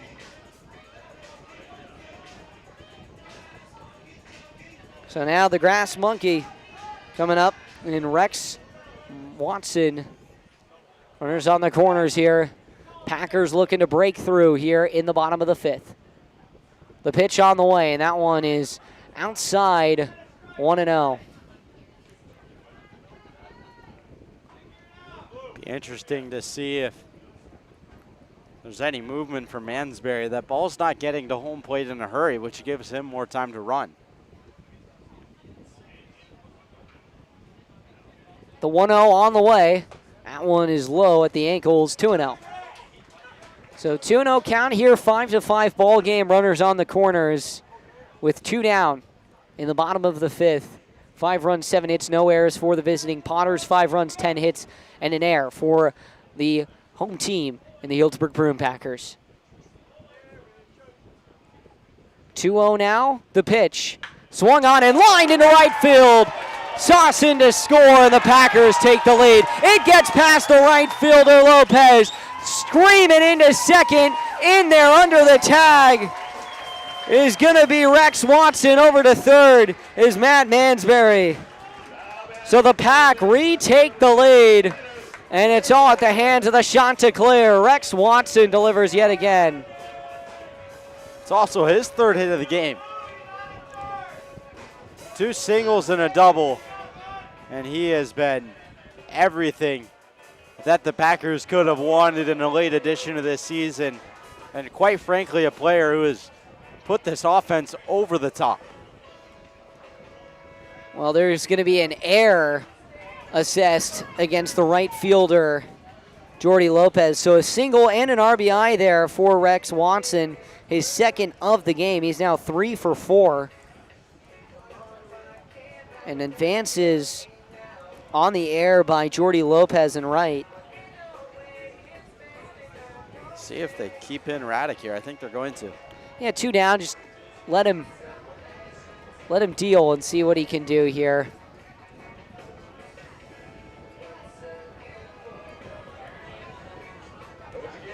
As now here comes Cannon Golden. Packers so far, strong performances. Golden, he has the attention span to really bring home some Packers.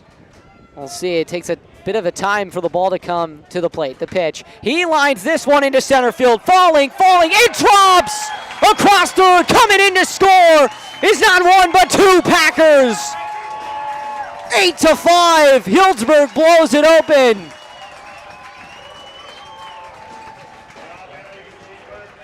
So a 2 RBI single from Cannon Golden, and with 2 outs, the Packers lather it on.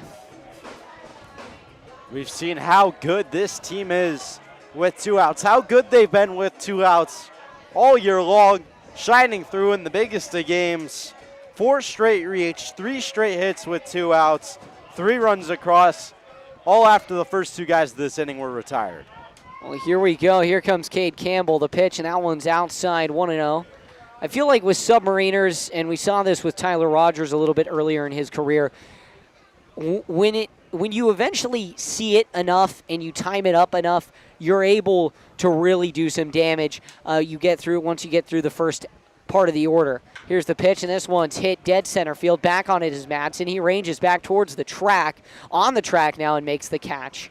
So the sign is retired, but the Packers are able to break through 8-5 when we return in the top of the 6th.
Welcome back here. Top of the 6th inning.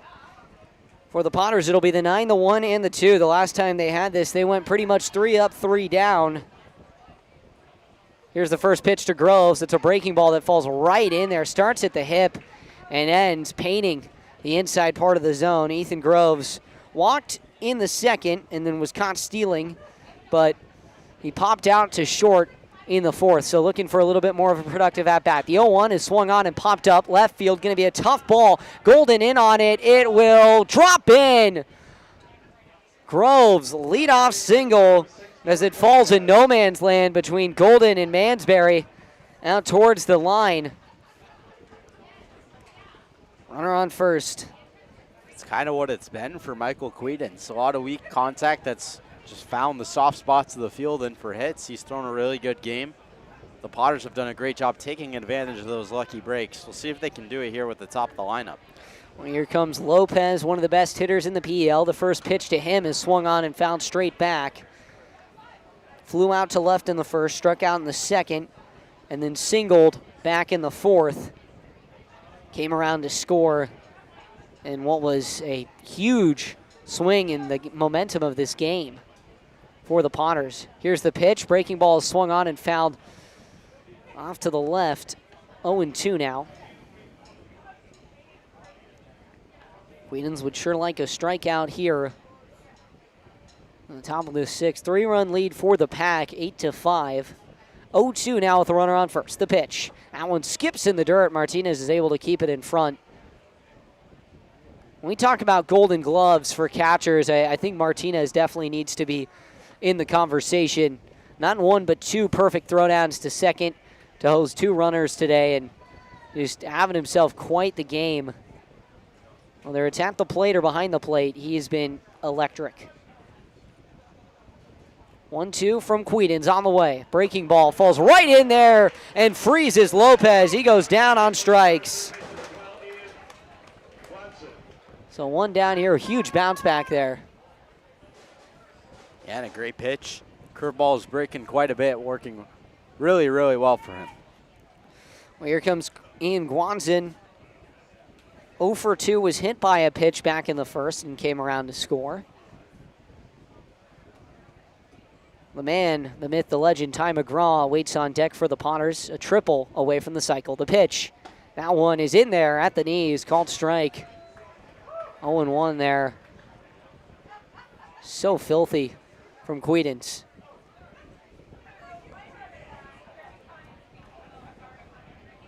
Oh, 0-1 now, 1 down. Quedens sets up, kicks and fires. Big swing and a miss on the high fastball there, 0-2. Guanzin battling here. About a week ago, the Packers, we did a guess the California towns, and obviously Quedens from one of the hardest ones, Lodi, often pronounced Lodi. 0-2 now. The pitch on the way. Swung on and lined, foul down the left field line. And fielded actually by Quedens' teammate and mentor and Brandon Mann over at Michigan. He was asked that, and he said Lodi in front of Quedens' face. And Easton, you got the chance to be able to follow this team on the road to a road trip, a little bit of a field trip to Moonlight Brewing, our proud sponsors. And just a moment, just kind of explain a little bit of that relationship between Quedens and Mann. As the 0-2 is on the way. Swung on and popped up. It'll stay in the infield. In on it is Osario Agard at first. He'll range to his right and make the catch for out number 2. Yeah, Hugo. And I talked to Brandon Mann. We were in the Chevy Silverado that our awesome sponsors over at Healdsburg Chevy gave us. And him and Michael Quedens eat food together before every game. They always get food from the food truck. They sit down the first base line and they eat together. And I asked them if they were roommates at Michigan, knowing they both went there. Of course, Brandon Mann out of eligibility. Quedens very young into his college career. And Brandon Mann, when Quedens arrived, Quedens became a guy Mann took under his wing. He's learned a lot from him. The first pitch is behind the back. Still a throw down to second. Just barely not in time there. So 1-0 now to the man at the plate in Ty McGraw. But they've become very close, Hugo, and Mann has served as a great mentor to Quedens. and they've become very good friends. And I'd like to hear more of Quedence's side of it, but became pretty close pretty quickly. It sounds like over at Michigan. I'm sure Quedence is going to miss having Brandon Mann with him in the bullpen next year. Yeah, Quedens has really stepped up, followed Mann to here in Healdsburg. And, I mean, 2 seasons now, I believe it is. They were a irreplaceable duo last year, irreplaceable duo this year. Really a lot of camaraderie between those 2 guys. Runner on second now after the passed ball. The 1-0 on the way. And that one is in there across the letters, called strike 1-1.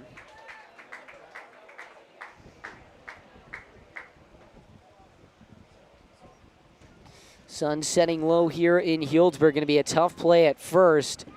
Sorry, Ogard, he has his sunglasses on. 1-1 with 2 down. The pitch from Quedens.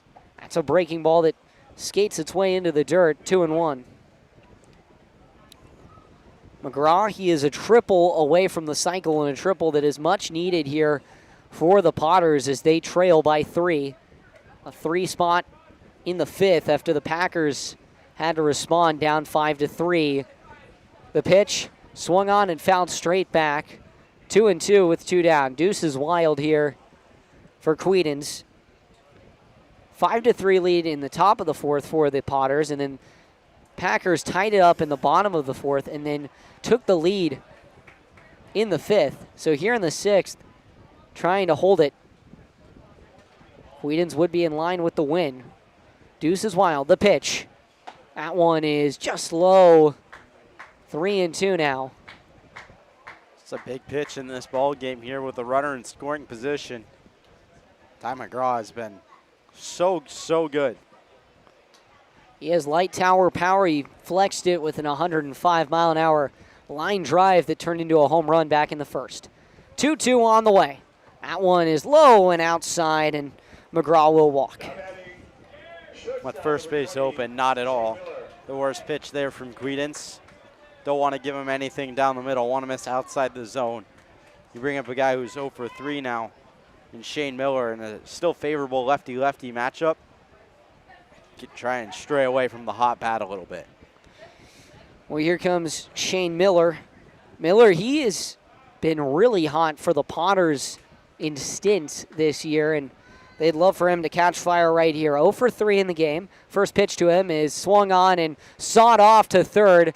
So picks it up and tags the bag for the force out to retire the side. So the Packers are able to get out of it as the Potters strand 2. We'll be right back, 8-5 when we return.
Welcome back here. Troy Yultson on the mound here for the Lincoln Potters. He'll face the power of this Packer order, up 8-5. The pitch. Fastball is swung on and sawed off. A slow ground ball that sneaks its way into center field for a base hit to open the inning for J.C. Osario-Agard. Yultson, a 3 ERA across 9 innings pitched this year.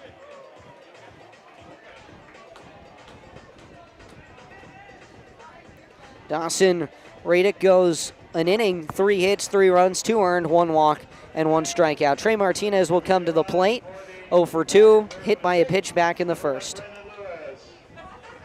And instead, actually, we'll have a pinch runner now heading over to first. So J.C. Osario-Agard's day is done, 3 for 4 with 2 RBI. Brendan Lewis will come into the game. Here comes the first offering from Yultson. That one is in the dirt, 1-0. See what they do on the defensive side of the ball for Brendan Lewis. Doesn't typically play first base, so maybe they move things around, or I don't know. We'll see. I haven't seen, Sauce hasn't played first for us yet this year. 1-0, big swing and a miss, 1-1. I don't believe he's played first. You could see that here. I don't know. See what happens. Yultson, a Rockland native, going to Sierra College.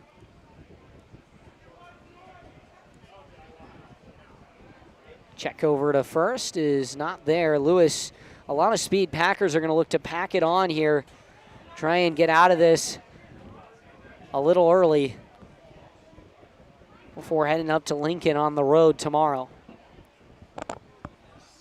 1-1 here, Yultson. The pitch on the way. Swung on and grounded hard under the dive of Guanzin at third. And now runners on first and second to open the inning. Nobody out.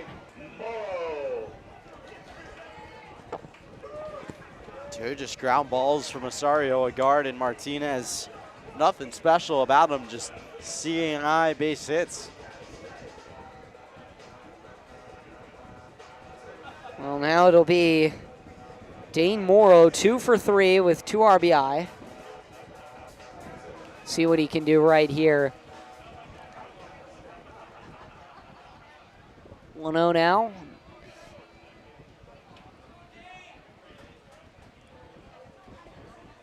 The pitch on the way. That one is outside, 1-0. Morrow struck out his last time to the plate. Now looking to bring home a couple of more runs, maybe even send one out of here and send the Potters packing a little earlier than expected. Here's the pitch on the way. Morrow shows bunt. He's able to lay it down, but it goes just foul down the third base side, 2-2. I like the idea with no one out. We'll see if they go back to it. Try and create a little chaos. It's definitely been more of a small ball type of night for the Packers. Only 1 extra base hit this evening. And Tommy Brown on deck. He's got a lot of power. Although he's 0 for 2. We'll see what he can do when he's up. 2-1 on the way. Swung on and popped up into left field. It'll range towards foul territory down the third base side and come back fair. It'll drop in. No play to be made there besides throwing to third, where Brendan Lewis was gotten out in the wind, blowing out to right field. Works out there for Dane Morrow as he bloops in a single. We'll see what they... It's going to be a fielder's choice. I think that went 7-5. Yeah, fielder's choice. Oh, my goodness. Not really much you can do if you're Brendan Lewis. Popped up, looked like it was going to be a foul ball, and a tough play by Ian Guanzin as it blew back fair. So runners on first and second. 1 down here for Tommy Brown. The pitch on the way. Brown lays off of that one as it dips into the dirt, 1-0.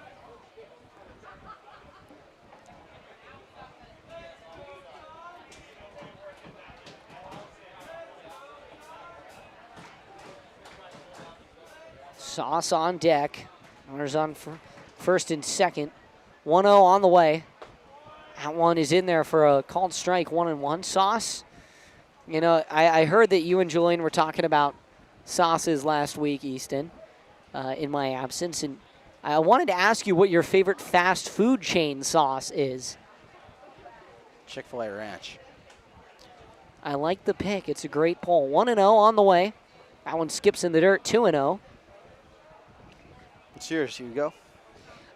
I'm going back to Chick-fil-A. That Polynesian sauce, it calls my name. Yeah, that's a good one, too. Cane sauce is pretty good, but I'd say In-N-Out's Thousand Islands, the secret sauce, that's definitely got to be my favorite. The In-N-Out spread, but Chick-fil-A sauce and the Chick-fil-A Polynesian sauce are close runners up. As that one's in the dirt, it kicks away from the man behind the plate. They're going to say that Brown went around, so it'll be a 2-2 count now with runners on second and third after the wild pitch. 14 hits for the Packers. Offense has been quite stout. 13 of them base hits. Only one double, which came off the bat of Rex Watson. So now we have a 2-2 count. Yieldson trying to get out of this one unscathed. Keep the Potters within striking distance.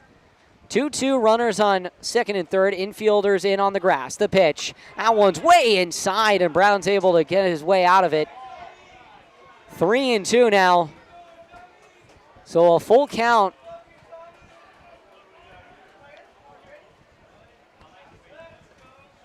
We'll see what we get here. Full count, one down. The pitch on the way from Yulton.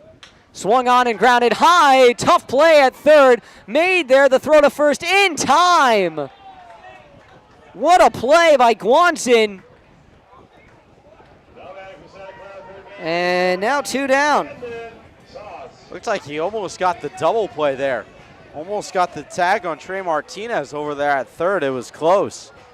Well, now it gives Camden Sauce another opportunity to prove himself here. 0 for 2 on the night.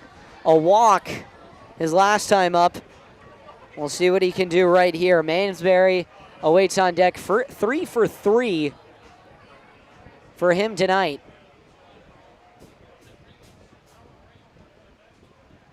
Yoltson. Deep breath. The delivery. Fastball is in there at the knees, called strike, 0-1.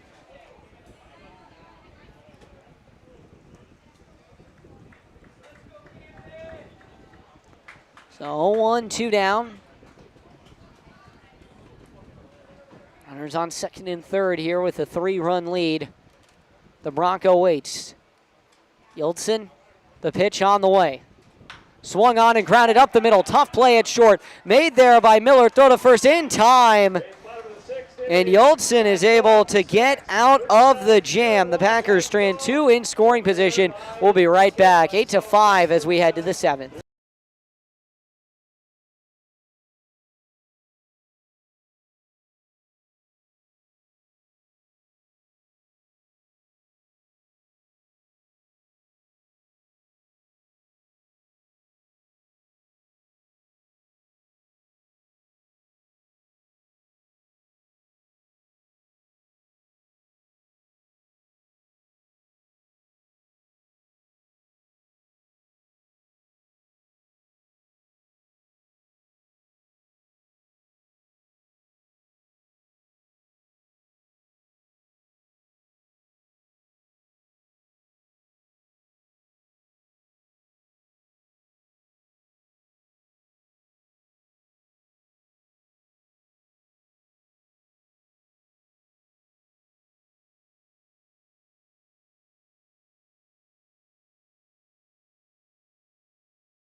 It's a brand new arrangement in the infield for the Packers, including the pitcher. Jack Paris takes over for Michael Quedance. Over to third from second base goes Cade Campbell. In at second base is Brendan Lewis.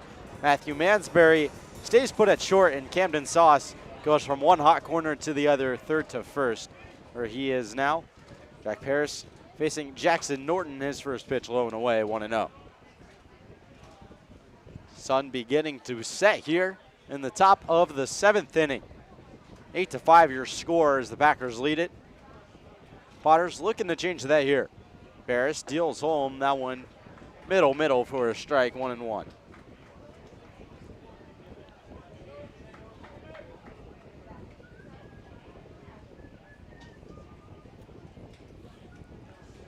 One the count. Paris deals home. That one hit over to the third base side, just foul. Campbell can't get there. 1-2.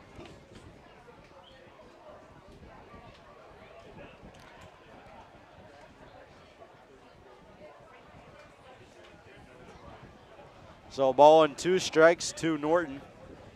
1 for 1 has drawn 2 walks and a double. And some really good at-bats in this one.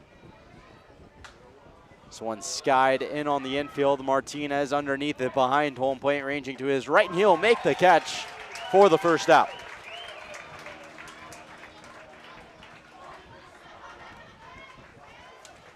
Now batting for the Potters, number 9, Cooper Smith. So 1 away now for Paris after the pop out and foul grounds to Trey Martinez, and that'll bring in Cooper Smith. Well, yeah, I mean, the Packers definitely looking for an inning of solid work, maybe 2 from Paris, then likely Jaden Ferguson. And depending on if it's still a safe situation, Brandon Mann. First pitch on the inside corner to Smith, 0-1.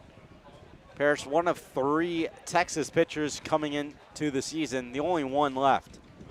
Cooper Rummel is transferred to Duke, Jaden Ferguson to Missouri, Paris staying put. The 0-1. That one a jam shot into left field. Cannon Golden will range in and make the squeeze. 2 gone. Now batting for the Potters, number 2, Perrin Bland. 2 up, 2 down so far for Jack Paris. And Perrin Bland, who's 0 for 2 on the day, will try and keep the inning going. Paris, a hard-throwing righty from the state of Texas, attending his hometown Longhorns, as that one bounces in front of home plate, 1-0.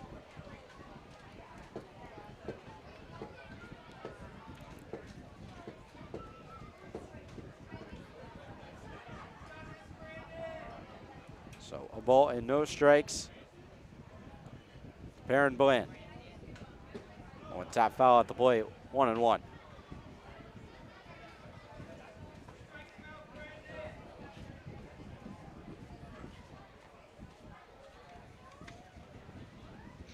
Ball and a strike now. Paris fires home. Big breaking ball drops in there, buckles the knees of Bland, 1-2.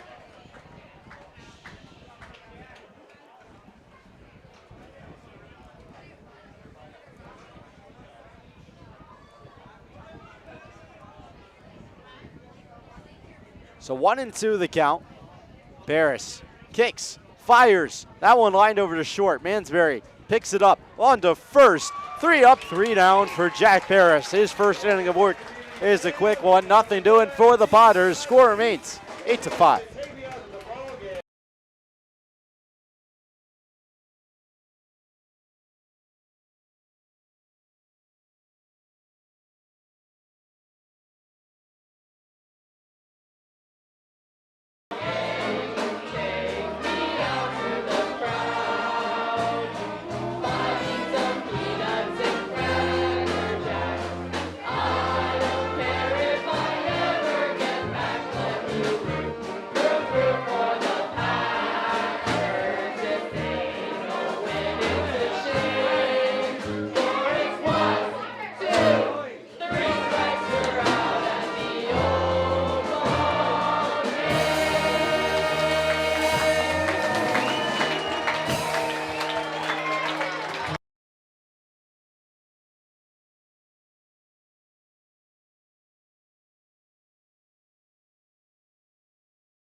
Matthew Mansberry. New pitcher on the mound for the Potters.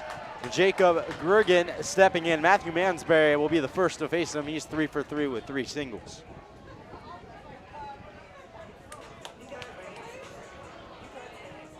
Yeah, Packers just looking to add on here and give themselves some insurance as they head to Lincoln tomorrow.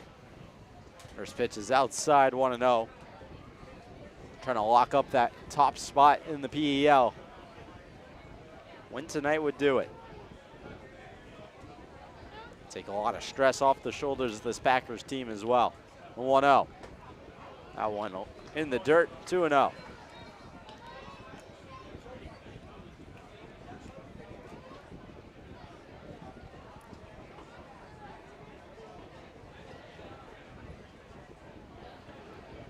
Two balls, no strikes to Mansberry. Committed to the University of Michigan. He takes this one down the third base side. Tough play for Guzon as the throw over beats him there. Nice play by the third baseman, one away. Yeah, Watson has just played so well over at third, doing a great job guarding the hot quarter.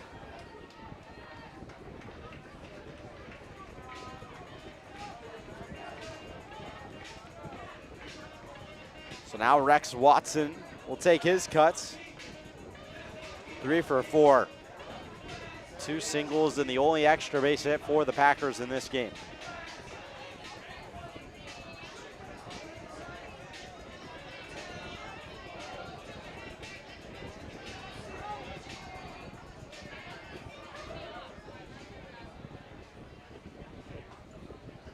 Dragons come set. First pitch is away.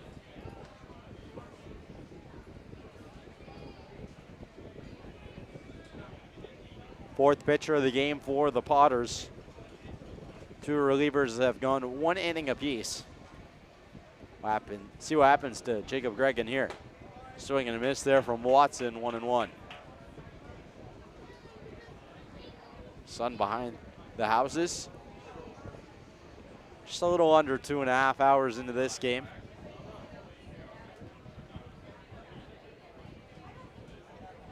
Count 1-1.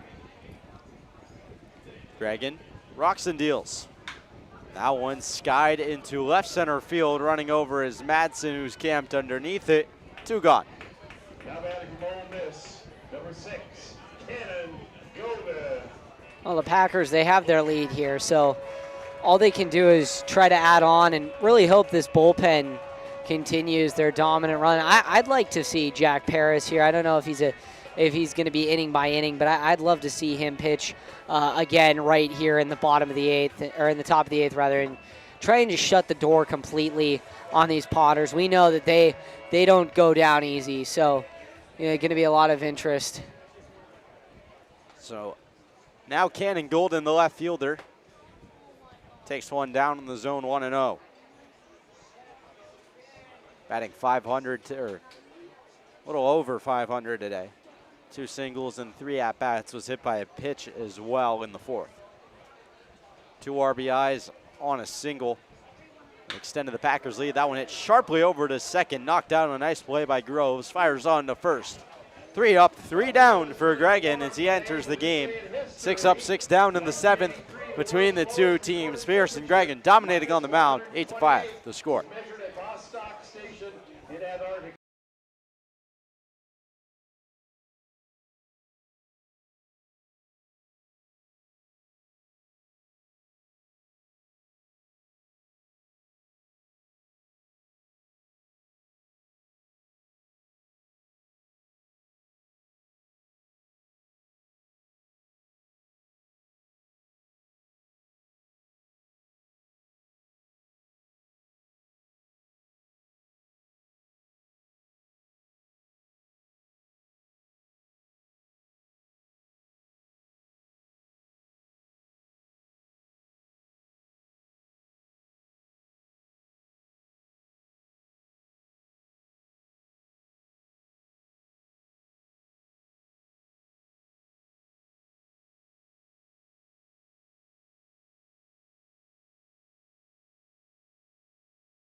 Jack Paris back to the bump here for his second inning of work. He'll face the 8-9-1, Baze Madsen, Ethan Groves, and then Jordy Lopez, starting with Madsen here. Your wish is granted there, Hugo. Wanted to see Paris work into this inning. Pitch count is extremely low. Worked quickly through the first at 10 pitches through 1. If he has another productive inning here, I'd say just let him go 9, try and complete the save. First pitch, oh my goodness, all the way behind Madsen. Well, that's not a good sign, but you never know. We've seen in the MLB guys just throw one to the dugout and then proceed to throw 102 right down the middle and lock in. They're trying to rattle his cage there a little bit.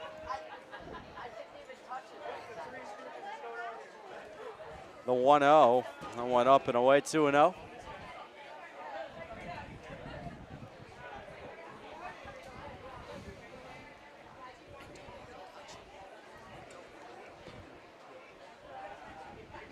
Duo pitch from Paris is a breaking ball that catches the outer half. 2-1.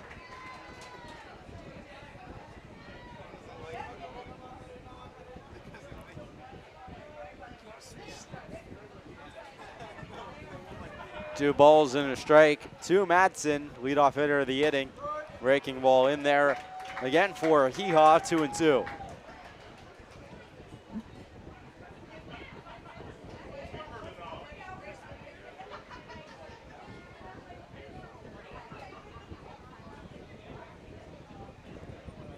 Two from Paris. That one lined hard into center field. Watson on the run, and he'll make the catch with his boots moving. One away here in the top of the 8th. Yeah, this is what the Packers need. They've always had, in the past month, strands of innings where they've been able to go 3 up, 3 down, inning after inning, consistency from their bullpen. And if they get consistency here from Paris, who's the first bullpen guy to have consistency for them this game, they really should stay with him and let him go the full 3. Paris, that one shot into center field for a base hit. Good swing there from Ethan Groves. That'll set the table for the top of the lineup for the Potters, as in will step Jordy Lopez. Yeah, great job there from Groves. Don't know how long the Packers are going to let Paris go. Normally not a guy who goes more than an inning, so we'll see what happens.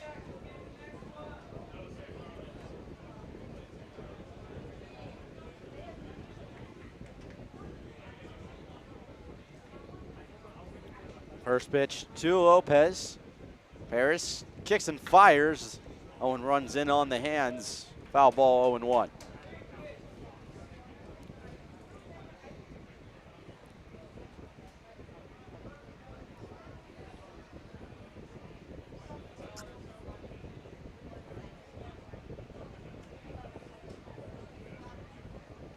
One count. Paris set. In the dirt, ball and a strike now to Lopez. No movement from Groves over there on first.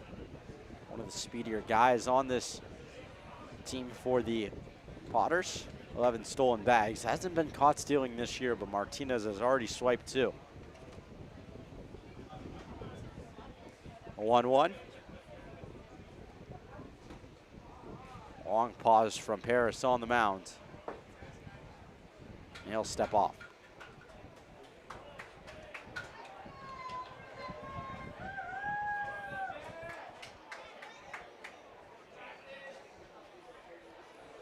So a retry here. Paris will get the new signs from Martinez behind the plate. We'll redo the 1-1. Breaking ball in there for a strike, 1-2.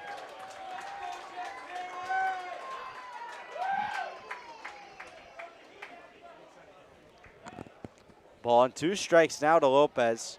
1 for 4 today with a pair of strikeouts. 1 away here in the inning. The 1-2.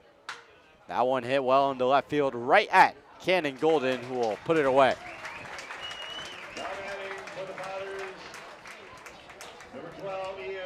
So 2 gone for Paris now.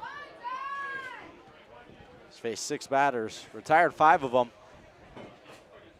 Really strong start to his relief performance.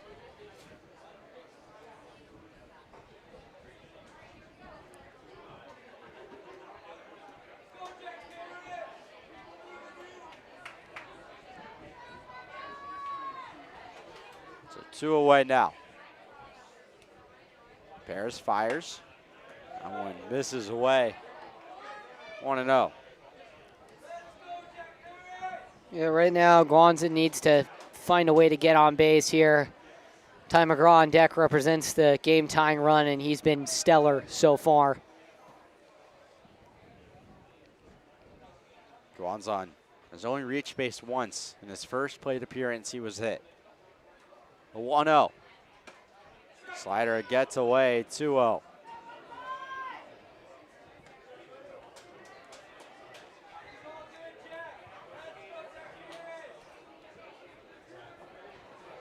Two balls and no strikes to Guanzon. Hit the ball in the air 3 times, all of them for outs. Still no movement from Groves over on first.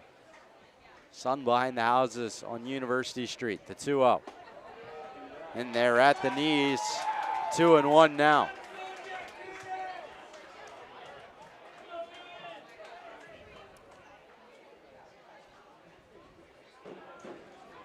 Paris is pitching for a ground out here. Going low in the zone.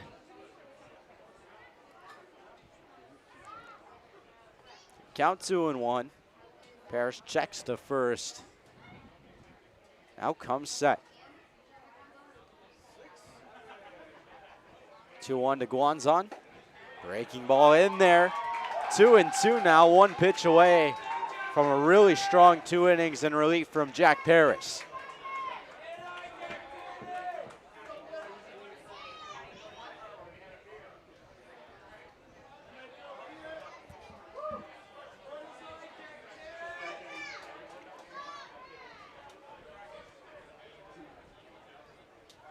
Deuce is here. 2 balls, 2 strikes, 2 away. Guanzon at the plate. Paris on the mound. Jack Paris fires home, fouled away, and Guanzon will stay alive. He's done a great job at the plate battling today, and not much of a result for it, but see if he can get one right here. Over 3 into this one, so.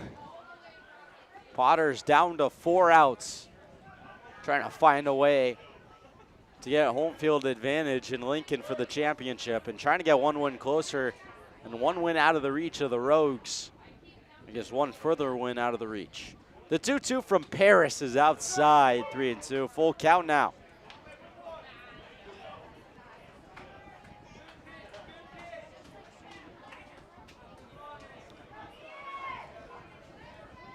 Something that should be mentioned, Berkovich honors and Humboldt still knotted up 0-0 in the top of the 7th. Full count. Paris.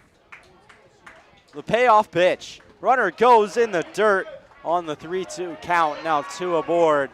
And a dangerous man in Ty McGraw looking to tie this game up.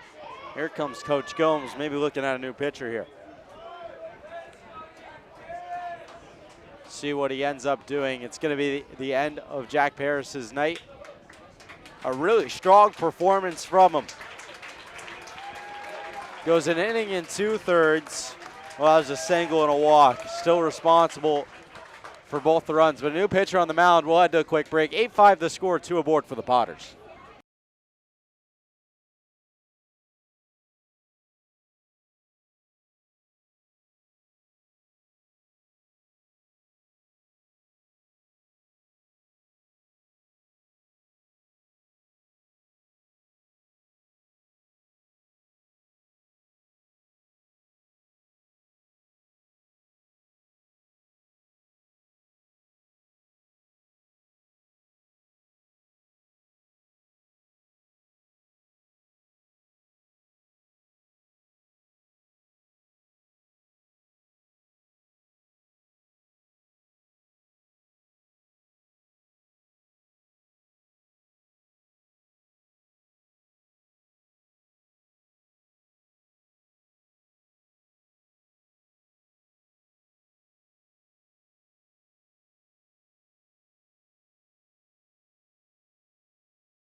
New pitcher on the mound, Caden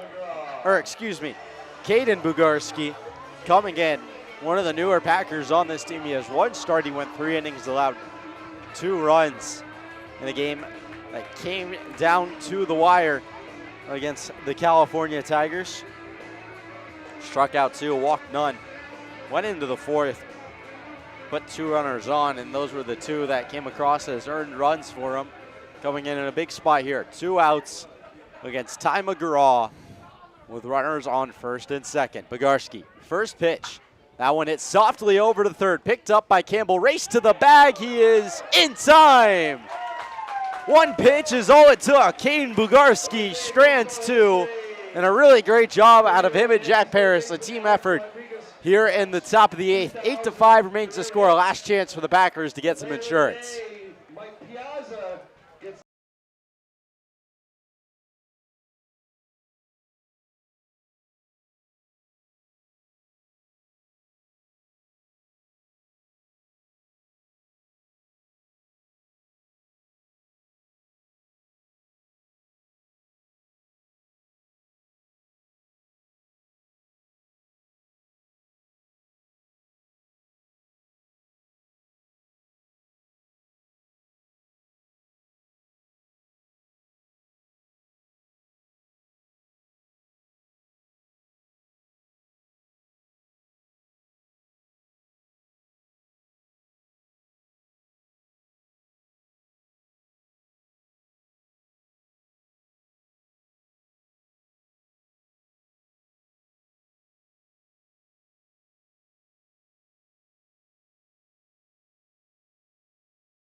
So it'll be Jake Gregan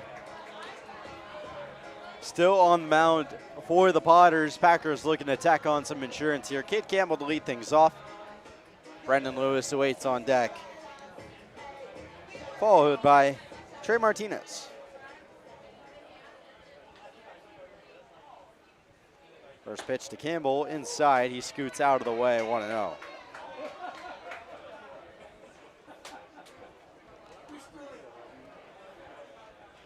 Campbell 0 for 4 today.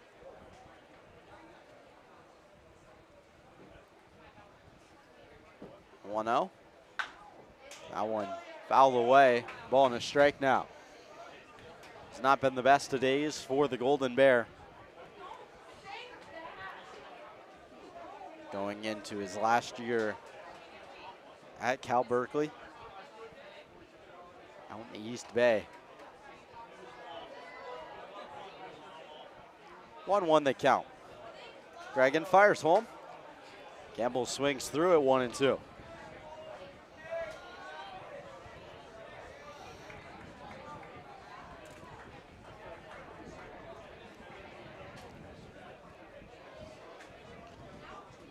A ball in 2 strikes. Gregan fires home. That one lined on the hung breaking ball there over to the Packer bullpen. Count remains 1-2. Yeah, I think a couple more runs and the Packers keep Bugarski in to close this thing out. Give Caden the satisfaction of, putting his grandfather's team into the championship series and nevertheless giving them home field advantage. A 1-2-0. Got up inside, almost caught the ear of Cade Campbell as he jackknifes out of the way. 2 balls and 2 strikes now. And Campbell, he's been here for 3 years, but a guy like Bugarski, been here 4 or 5 even before that, coming to games as a fan. He's great. 2-2, breaking ball fanned on by Campbell. Good pitch there from Gregan on the mound. 1 put away now as Brendan Lewis will step in.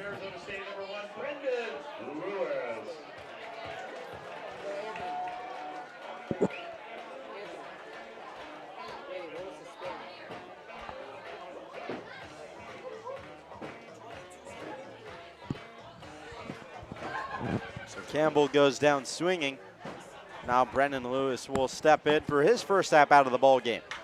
That one hit over to third, picked up by Guanzon over to first. Quickly, 2 gone. Well, now the last chance for the Packers comes to the plate. So we Trey Martinez trying to tack on a little more insurance in an 8-5 ball game. Keep things going. Packers doing a great job back in the 5th inning.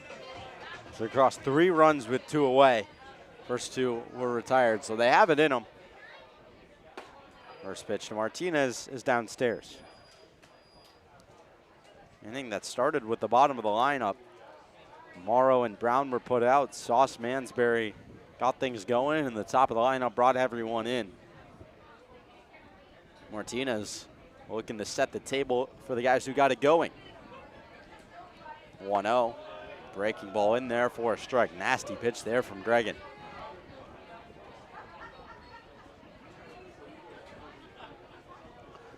So ball and a strike for Martinez.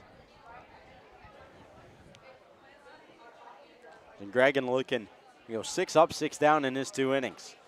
Fires home, Fandon.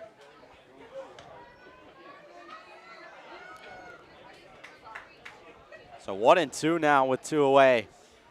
Trey Martinez with the deep exhale steps into the box. Ball and 2 strikes. Gregan kicks, fires. That one taken back up the middle. Tough play for Miller, who will collect, throws to first, and a nice play to end the 8th inning. 6 up, 6 down for Gregan. The Packers looking to close out. 3-run lead. We'll see who comes out to the mound to try and finish this one, and we'll head to the 9th.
Well, welcome back. Caden Bergarski will look to close things out here in the top of the 9th as the Packers lead at 8-5. A save opportunity for the righty from Concordia, Nebraska. Hugo Traverso alongside Julian Corey. and he'll face Shane Miller. The 4, the 5, and the 6 due up here for the Potters as they look to close things out and try and battle. Here we go. Bogarski, deep breath, the pitch. That one's in the dirt, 1-0. Miller, Norton, and then Smith. Between them, a combined 2 for 12. 2 for 10, rather, with 2 walks. 1-0 now from Bogarski. The pitch on the way. That one is in there at the knees, called strike, 1-1. It's a good opportunity for Bogarski to show his versatility. Saw him make his first start of the year for the Packers a couple of days ago. Had a really phenomenal performance on the mound. Now coming in the late innings, a really high leverage situation. The pitch. That one is in there again at the knees. 1-2. Packers 8 runs, 13 hits, 1 error, 9 left on base as they wrap up the offensive side of things tonight. 1-2 now, Bogarski. The pitch on the way. Miller swings and saws this one. First base side and over the glove of Matthew Austinfort into right field. So that is a change. Matthew Austinfort coming in to play first for Cameron Sauce here in the 9th. Yeah, just a little spinner off the hands from Miller. Good job staying with it. Squeaks through, and tough break if you're Bogarski on the mound. Wasn't hit all that hard. Well, here we go. Now it's time for Jackson Norton. Runner on first, nobody out. Small ball could be the play here. Here's the pitch, fouled straight back.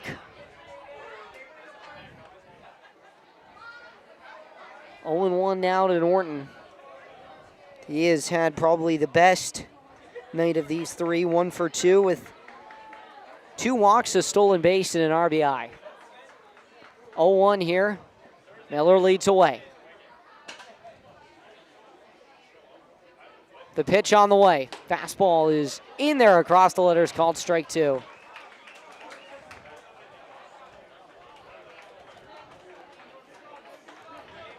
So here we go.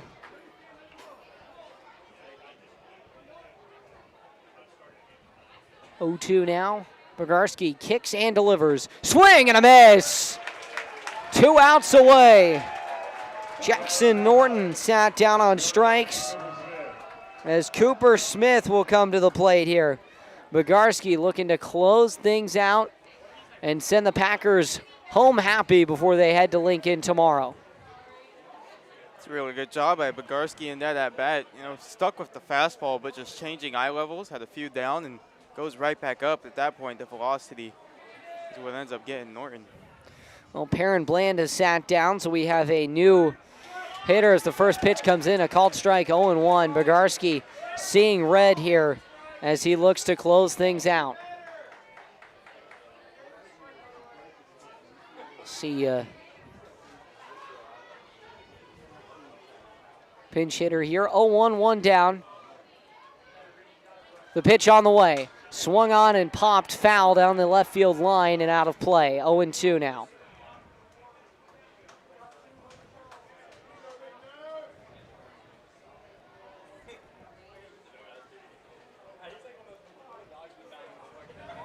On deck is Brady Dobson. So look to be the last hope here if Cooper Smith is down. 0-2, 1 down. The pitch on the way. Swing and a miss! Bogarski turns it up, and Smith is sat down. Now 1 out away. The thing with Caden Bogarski that makes him so lethal, he's been in the zone throughout his whole outing. Finally expands the zone with a changeup that starts right on the outer half. And at that point, you have to swing to protect the plate, and by the time the bat gets around, it's already too far away. Well, the last hope here for the Potters with a runner on first in the 9th inning. 2 down. It is Brady Dobson. Potters trying to elude their 10th loss of the season. The Packers with a win here. Lock it up and head to the championship series. The pitch on the way to the Dobson. It's in there. Called strike across the belt. 0-1. Dobson on the year, batting .263. He's got 27 strikeouts, one of the most struck out players on the Potters. 0-1 now. Bogarski kicks and fires. That one falls into the zone. No, just left off. Left off the outside. 1-1. Looked like it was zone bound, but unfortunate there. According to TrackMan, that one caught the corner by a pretty good amount, almost half the ball in the zone. 1-1, 2 down. The pitch swung on and fouled off to the left and out of play. 1-2, and here come the claps. The Packers looking to close out the Potters and head to the championship series for the 6th consecutive time, 3rd consecutive time in the PEL. The claps. Bogarski kicks and delivers. Swing, and this one's flied. Right field, in on it is Morrow. It'll drop in. Rounding second and headed for third. In there safely is going to be Shane Miller. And now runners on the corners as the game-tying run, Mays Matson, comes to the plate. It's a really phenomenal job there by Brady Dobson. He gets 91 the pitch before, and I bet full of heaters, somehow waits back enough on the curveball, just spins it in the right field. Elite stuff at the plate right there.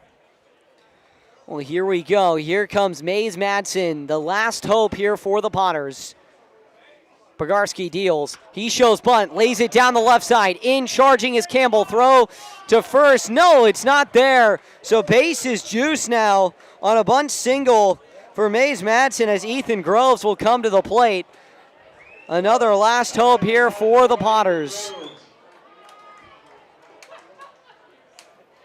Interesting play call there. I mean, the runner doesn't get home, but now you have the tying run standing on first with the gaps here at rec. A ball out there to easily score him. And Groves coming to the plate, 2 for 3 tonight.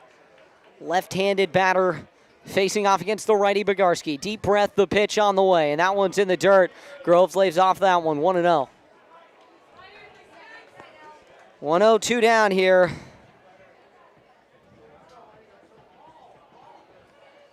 Packers looking to put things away.